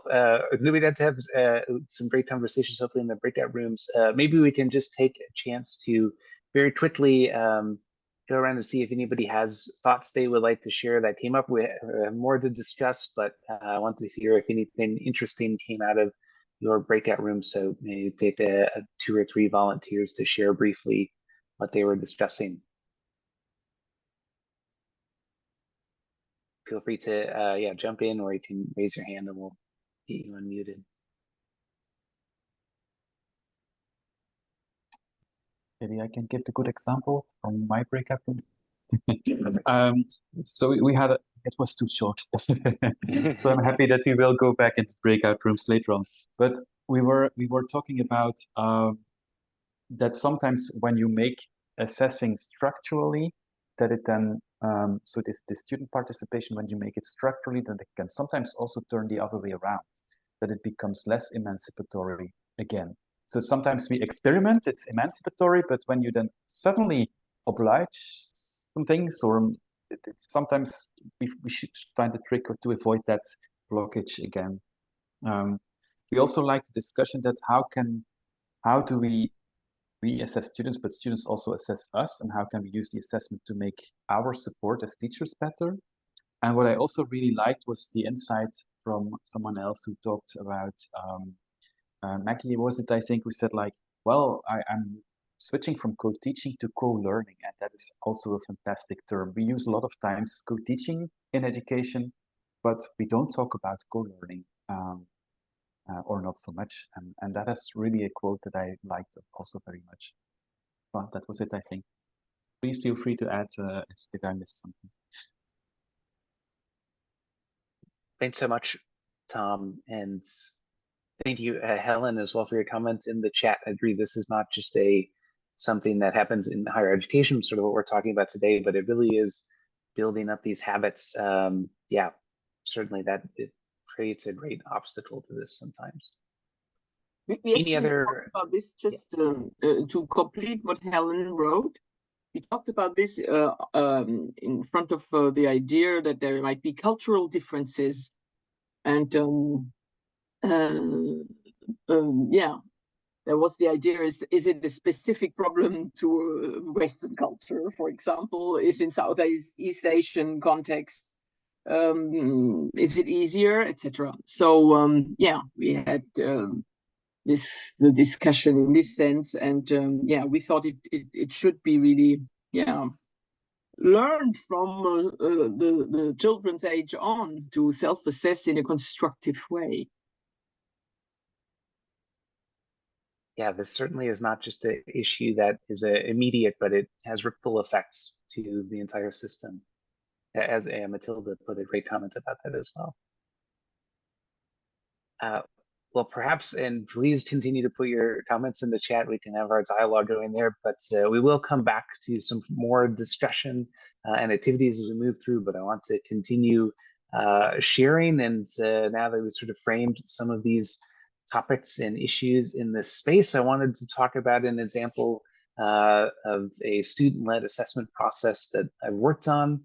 And I'll begin just quickly. I want to highlight my collaborators who are unable to be here today, but Dr. Katia Broendiers and Daniel Fisher, and this work that I've been doing at Arizona State University, that I put here the charter of the university, which talks about how we measure our success, not by who is excluded, but how they are included and how they succeed. And I think that's an important thing to think about when we consider assessment as well, that this really is about how we enable each unique student to be able to learn and effectively develop skills, knowledge that they need to contribute to sustainability, sort of massive problem-solving abilities that we're talking about. But to give a context of what exactly this example is, and then I'll get into the specifics of it. So this was a undergraduate course, and the students really took the lead on this, but the course was focused on these professional skills in sustainability. And so we did this project a couple of different times with a range of students, and they were focused on developing these sort of skills to help them in a range of fields in the sort of environmental and sustainability space. And specifically, I know my breakout room was talking about sort of what are some of these skills, competencies. That's perhaps a bigger conversation, but for the sake of this course and this example, we focused on 6 professional skills that I think complement some of the other competencies, knowledge that are needed, but of course, specifically focused on sort of communication, teamwork, these very professional-oriented skills that aren't needed just in sustainability, but perhaps take on this specific and special importance in this field as well, such as stakeholder engagement, the ability to continue learning. And so assessment was linked to all of these, but these are sort of the learning outcomes we were assessing in this course. And to do this, we wanted to think, well, these skills are perhaps more complex than just assessing students' cognitive knowledge, as we talked about before. Wanted to develop sort of an approach that was more responsive to these skills and also linked to the notion of sustainability. And so we took, there's many different approaches to what sustainability is, how we practice it, but I like this formatting of sustainability of having 3 key features, and we use this as a way to sort of frame our assessment approach. And the first is that sustainability is participative, so it brings together different voices, inclusive and democratic ways. So this really informed how we were approaching this assessment process. It also is, and I love that people were bringing this up in our Mentimeter activity. It's very normative, so we need to think about the values that are included in this space, how they're operationalized in learning and also action related to sustainability. And sustainability then is also sort of integrated. It blends and recognizes these different perspectives, approach. There's not necessarily one right answer. So our approach to assessment in this example that I'm describing sort of more sustainability oriented assessment, a way of responding to the complexity of some of these learning outcomes, but also a way of empowering students in this process to explore their own perspectives and how they use those in the design and implementation of assessment processes.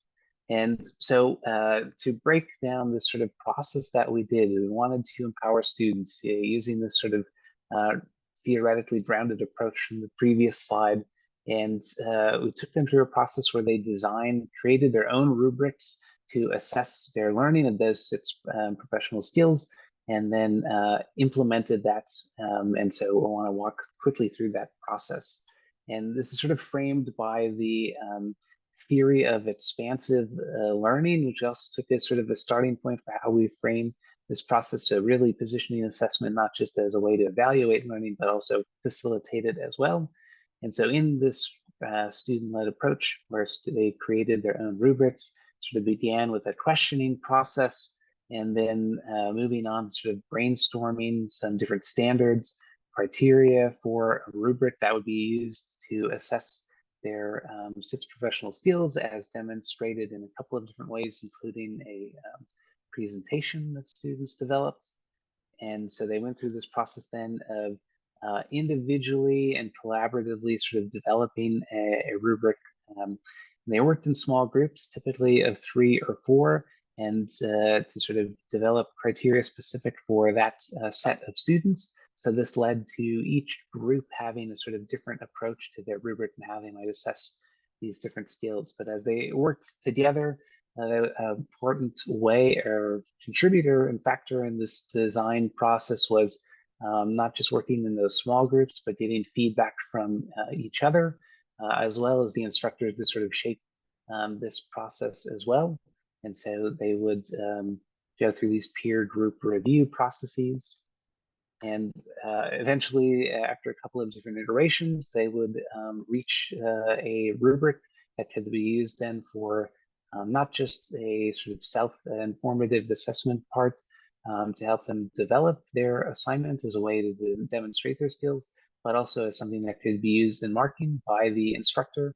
And also the marks of the instructor were combined with students doing assessments of their peers as well. So those 2 were combined to give the students their grades.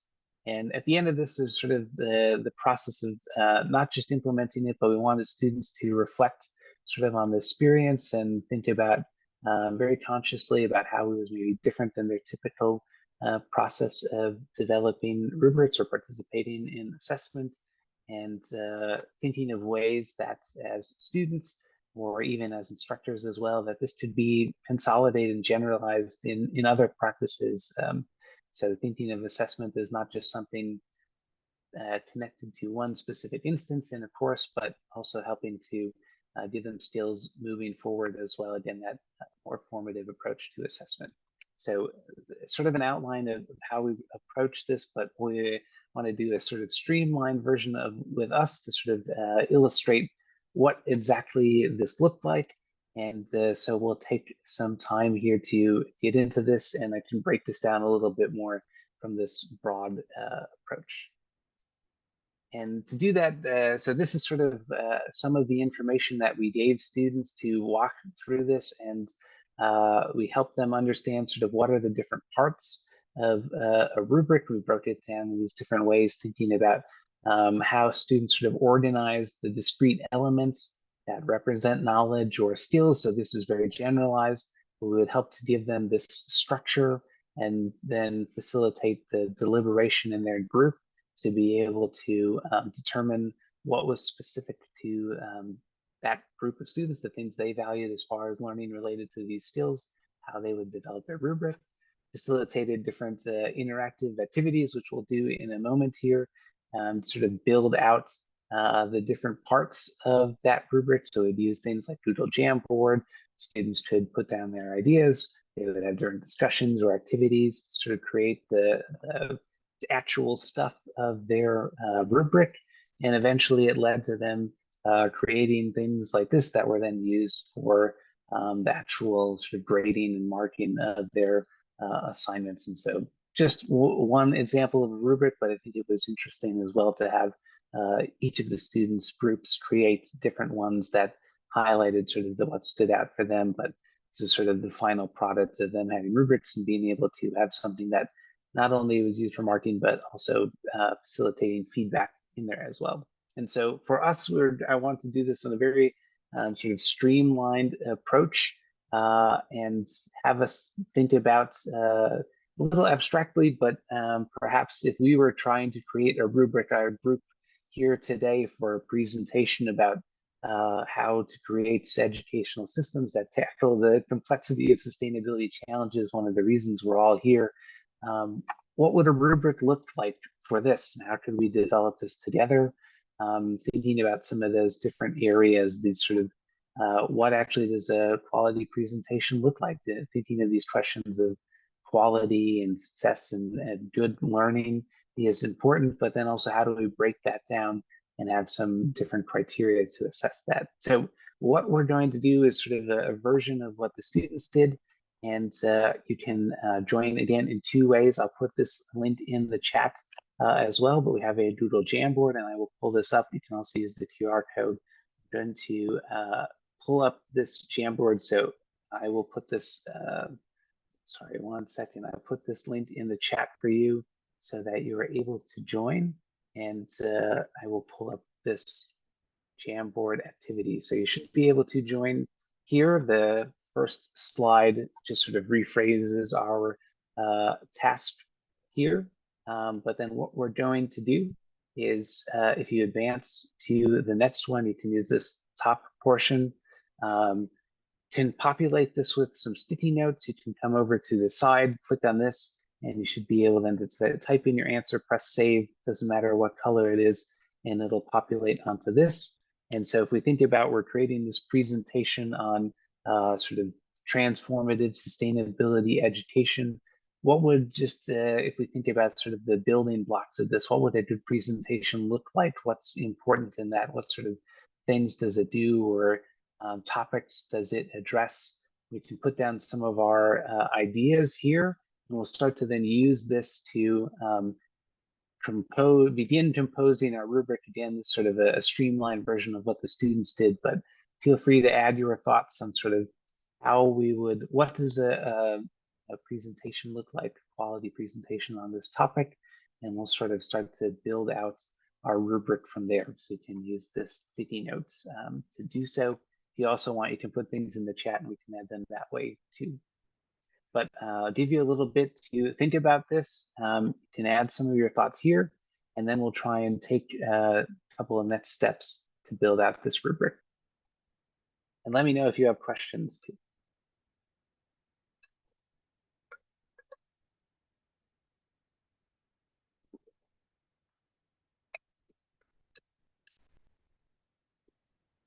Jordan, can I ask a question?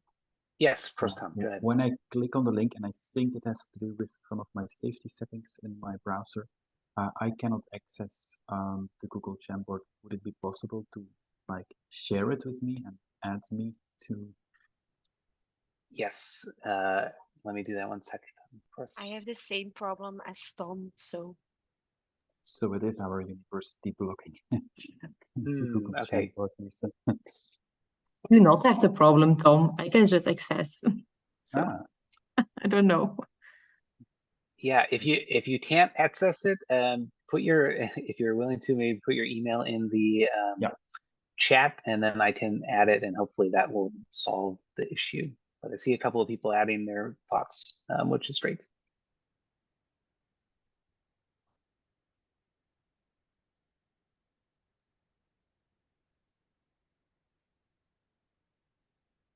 Jordan, short practical question. How much time do we have for the Jamboarding? And do we want some music while Jamboarding? We're going to go through a couple of steps sort of quickly here. So just a couple of minutes on each. So I don't know if we need music. That's perfect. Yeah, thanks. Great question. Yeah. All right, Tom, I've sent it to you, so hopefully you should be able to access it better.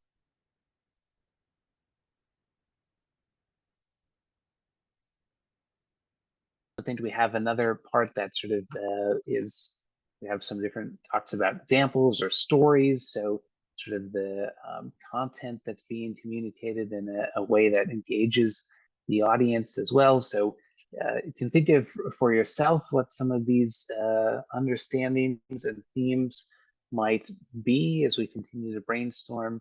But this is the process that the students went through to sort of begin from an open-ended part and then sort of distill this down. And so as we do that, what I'm going to do is move on to our next step. Feel free to continue adding to this. But I'm going to add as a first step is a couple of themes to this next one. So these are the ones that I'm sort of highlighting. And what we do with students is begin from those big brainstormed ideas and come up with the sort of themes that came out of there. So these are sort of distilled from what we just had. But we would then set these up as sort of these big categories, and students would then think about ways, what that might look like even more specifically in a presentation. So that's where now you can move on to this slide, and I'll add two more here.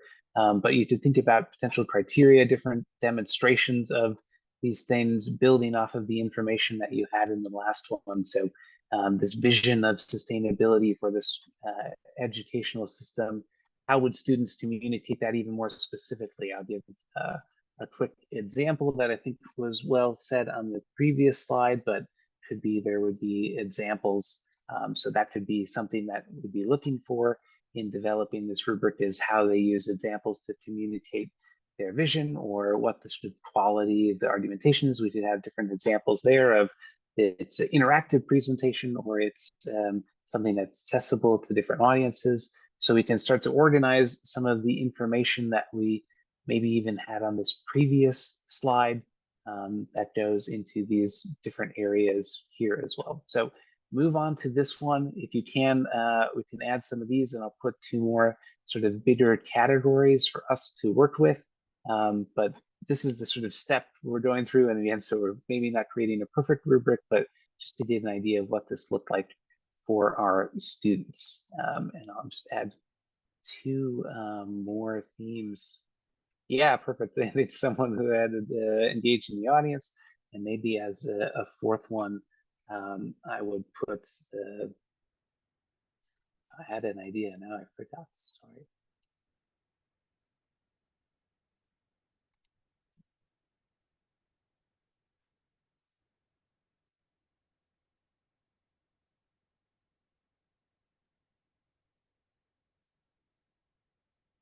So take just another minute or two. I just wanted to give you the feel. We won't sort of fully complete this perhaps, but I think it gives a little bit of an understanding of what this process looked like for the students.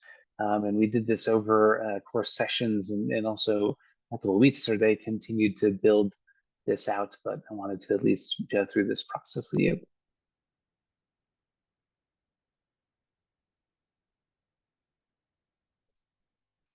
So again, 1 or 2 more minutes, and then we'll sort of wrap up this activity and sort of share what students got out of this and have a chance for some more discussion around these approaches to assessment.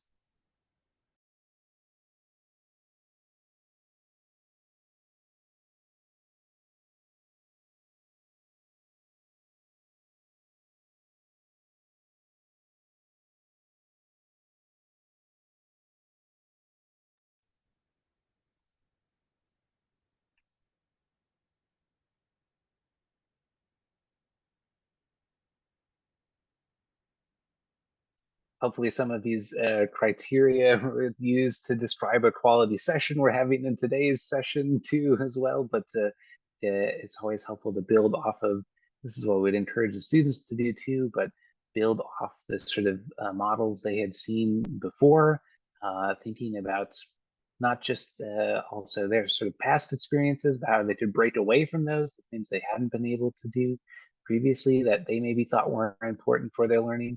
So this process of sort of really breaking this down as a way to elicit those values that students have related to not just something like sustainability, but also the learning experiences that they wanted. So this approach to assessment, I think, really brought that out, sort of their voice in the process, again, trying to promote their leadership of the design of the assessment process. So you can continue adding, and I just want to show what sort of our final step. We won't do this because it starts to get more technical, but what the students would do from this, as they sort of broke this down, they would then chunk everything into their own rubric and sort of group different themes together. So we could have even bigger categories, and then start to break down what different quality levels of performance would be. So a typical sort of way of developing a rubric, but doing this in small groups of students, getting feedback from other groups as well, and being supported by instructors was sort of the process they went to sort of brainstorm and begin developing their rubrics and using this deliberative process as a way to elicit some of their values, their perspectives on what is important to be learned related to professional skills and sustainability, but what is also important to sort of assess these things as well. Maybe before we move on quickly, I could just pause and ask if anybody has a sort of question. I'll stop sharing for a question or a comment on this before we move on. Tom shared a question in the chat. Do you apply this process at the start of the learning journey, and does it allow for flexibility during the process? Yeah, that's actually a wonderful question. And so, yes, this was something that in working with the students, we would do sort of filtered throughout the learning experience. So it was always a way to not only have them be thinking about what would be assessed, but also their learning as well. So a bit of meta reflection, and yeah, get them try and provide more agency from the start to be able to work through it. So it's a great question that allowed them to highlight sort of these different flexibility as well. It sort of came up because it was students leading the process. So they brainstormed things that allowed for different changes to be sort of addressed to how they were thinking about it, but also for differences to emerge between different groups of students as well, which maybe goes back to some of the challenges faced, but something that was, I thought, interesting about this as well. So thanks, Tom, for your thoughtful question. Tom also raised his hand. I don't know if it was to ask this question or do you have other questions, Tom? It's rather building on that question, I think, because if I'm looking now I find it a fantastic endeavor. But if I look at the next slide in the Jamboard, then students can define what they think is low, intermediate, and high performance. But sometimes in the transformative learning process, you do not know beforehand what will be the result. And so I'm wondering, like, how can you deal with that then? And I think that's also why I asked this question of flexibility. Is there a way to leave room for these kind of unexpected learnings, and that it can also be valorized somehow in the assessment procedure? Yeah, yeah, thanks, Tom, for elaborating. I would just add, I do think some of the students felt that same way, that you know, creating a rubric sort of confines them almost. And so some of the language they used was meant to try and convey what you just said, that especially on the high performance side of things, there was this sort of open-endedness where they realized that quality demonstration of some of these skills they might not be aware of. So they almost pointed to that without being able to sort of communicate it fully. But I think that was there, and they recognized that it was more about not prescribing a specific way to demonstrate high performance, but suggesting that there might be some open-endedness to that, or some just the students showing an ability to navigate this complexity and uncertainty as well. So great question. I want to highlight a few things, and I want to have one more discussion as we have some time left, but returning to our slides, and then sort of so what and the now what of this topic of student-led assessment and what came out of this process. Again, thanks for going through that activity, a sort of brief example to get a feel for what students did.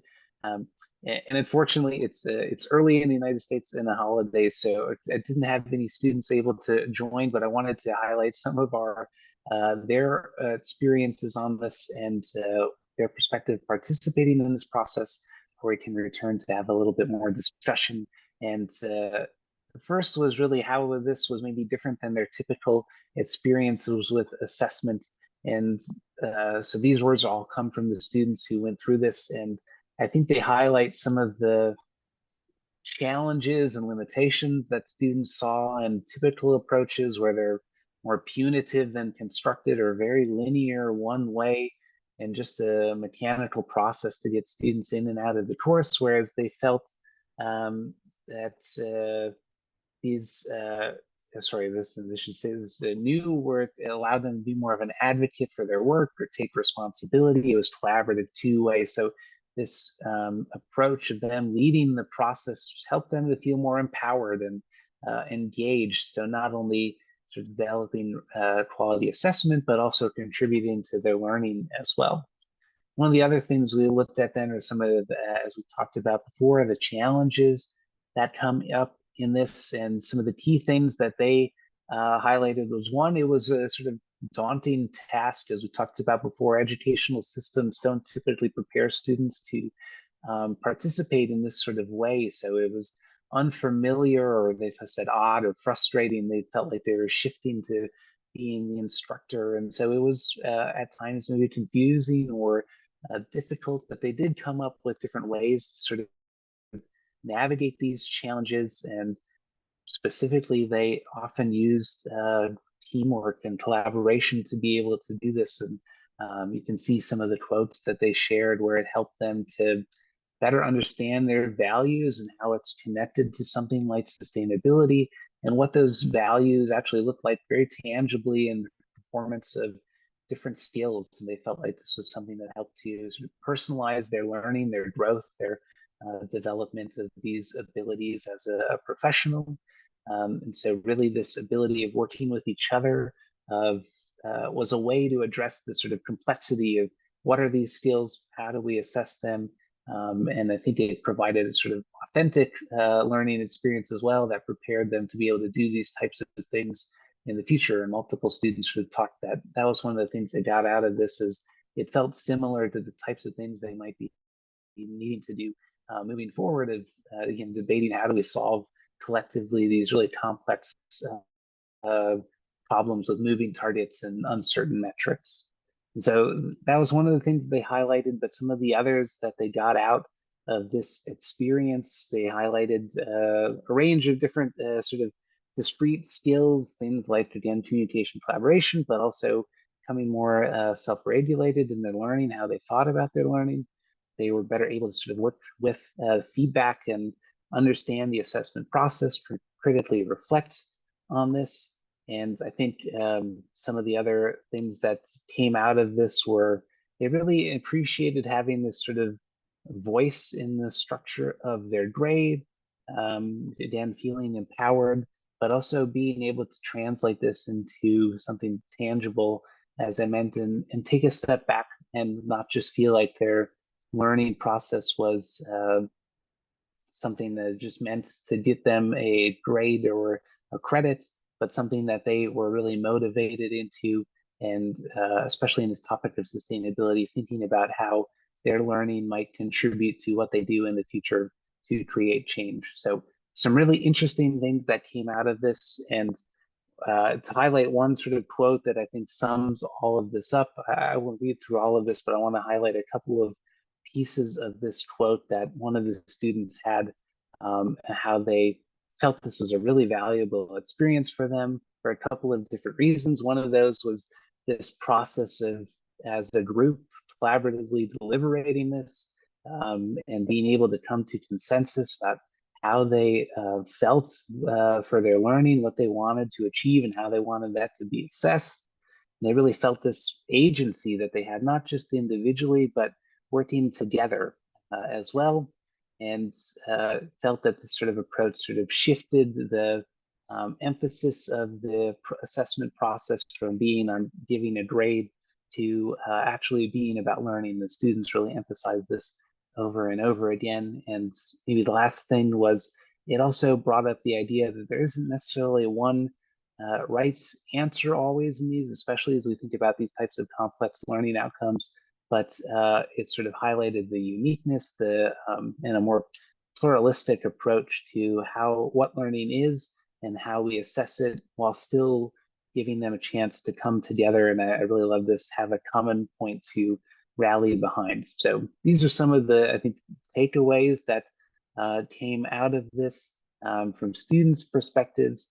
And now what I would like to do, is we have a little bit of time left, is again gives a chance to go back in those breakout rooms and think, now we've talked about this specific example, come back to some of those challenges we talked about before, the grading, institutionalization, scaling, and engagement, and think about how those challenges can maybe be overcome, and what some of the ways of doing that, as we see students had in this example. Now we have this additional perspective on what this looked like. How can we overcome some of these challenges that are maybe faced in these more formative, innovative, and transformative assessment approaches, and really empower students to help lead the way in overcoming these challenges as well. So we can take, again, sort of maybe 10 minutes for breakout rooms to reflect on this example,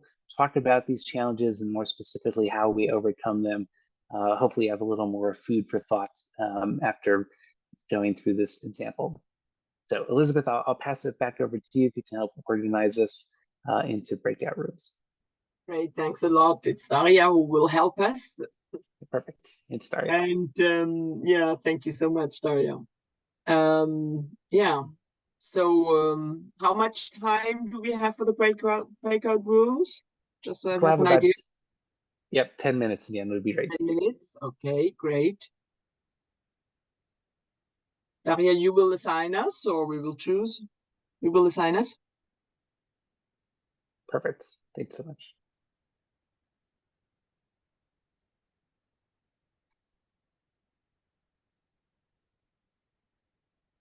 And off people go. Only the co-hosts, so Elisabeth, Jordan, Mario, Michael, Tom, you can choose a room where you want to go. I opened 3 or 4 rooms, so we are approximately 4 people per room. Great, Perfect, thanks. thanks.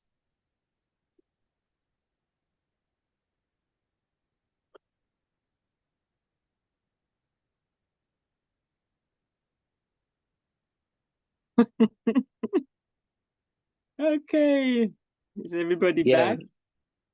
Jordan.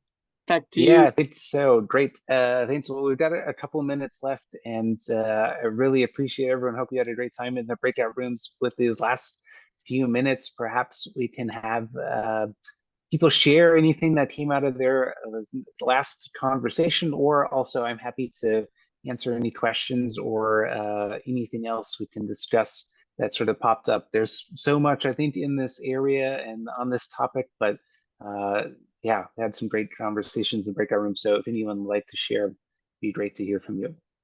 And put thoughts in the chat too, that would be wonderful. Yeah, Matilda, please. Yeah. Thank you. And thanks so much for this session. It's been absolutely brilliant.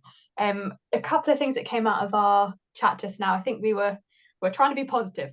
But two big things. One, in that we think that setting these goals and students doing that themselves is a brilliant idea. But how do we make sure that the goals they set they're reaching for things? I think especially we talked about the maturity levels of, say, master's students versus bachelor's degrees or undergraduates, and you know, that need to just pass and get to the next level, whereas you move on in your academic study and you really want to start pushing yourself and learn.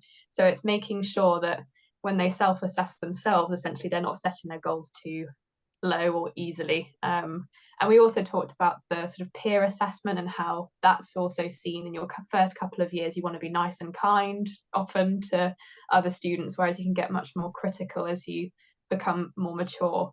So that was number one. And then number two was, we talked previously about engaging students in this, but we've also, and I think this is me coming from a UK perspective, but we really struggle with engaging the staff in trying to adopt this kind of student-led assessment.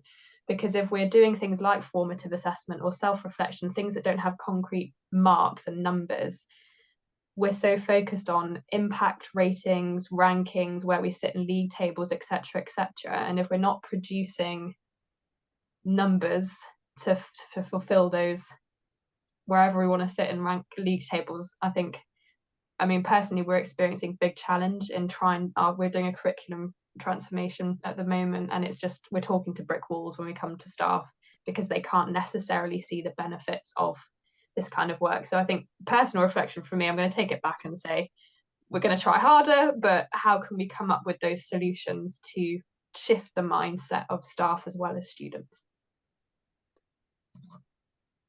Yeah, maybe just again, I'll respond really quickly because those are wonderful points. The thing I would say that I think ties both of these questions together is, one of the things we observed was as students went through this process, their sort of the level of what they were aiming for and how they were motivated to go after it actually, I think, increased. So I think they started on a little bit lower level, as you talked, Matilda, and because they were more invested and engaged in, I think they actually sort of evolved over time. And I think that's one of the ways we can sort of help show the value of things like this more broadly and sort of facilitate this institutional change is suggesting that this helps to increase and enhance learning, and I think students' ability and motivation to learn, and that then can be shown other ways as well, and not just through these sort of approaches to assessment. So I think there is,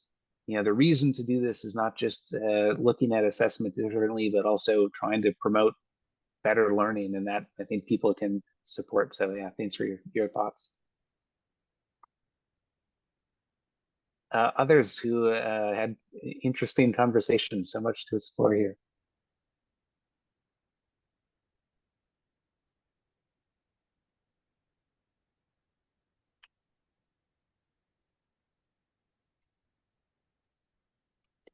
Well, maybe one thing I will do as we sort of wrap up, and I wanted to share one more quote, and I will just put this in the chat.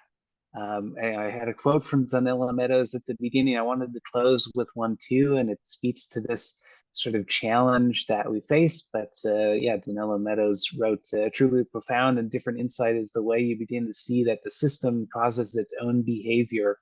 And I think this is a great way of reminding us that the educational system, social system we're in, really values different approaches to assessment. But if we take these ones where we prioritize the voices of students and prioritize the link to learning, perhaps we can begin to shift that system as well. So I really think of assessment evaluation as this sort of leverage point for how we go about transforming education, orienting it towards sustainability, and being able to facilitate some of these changes that we seek. So I appreciate this chance to share today.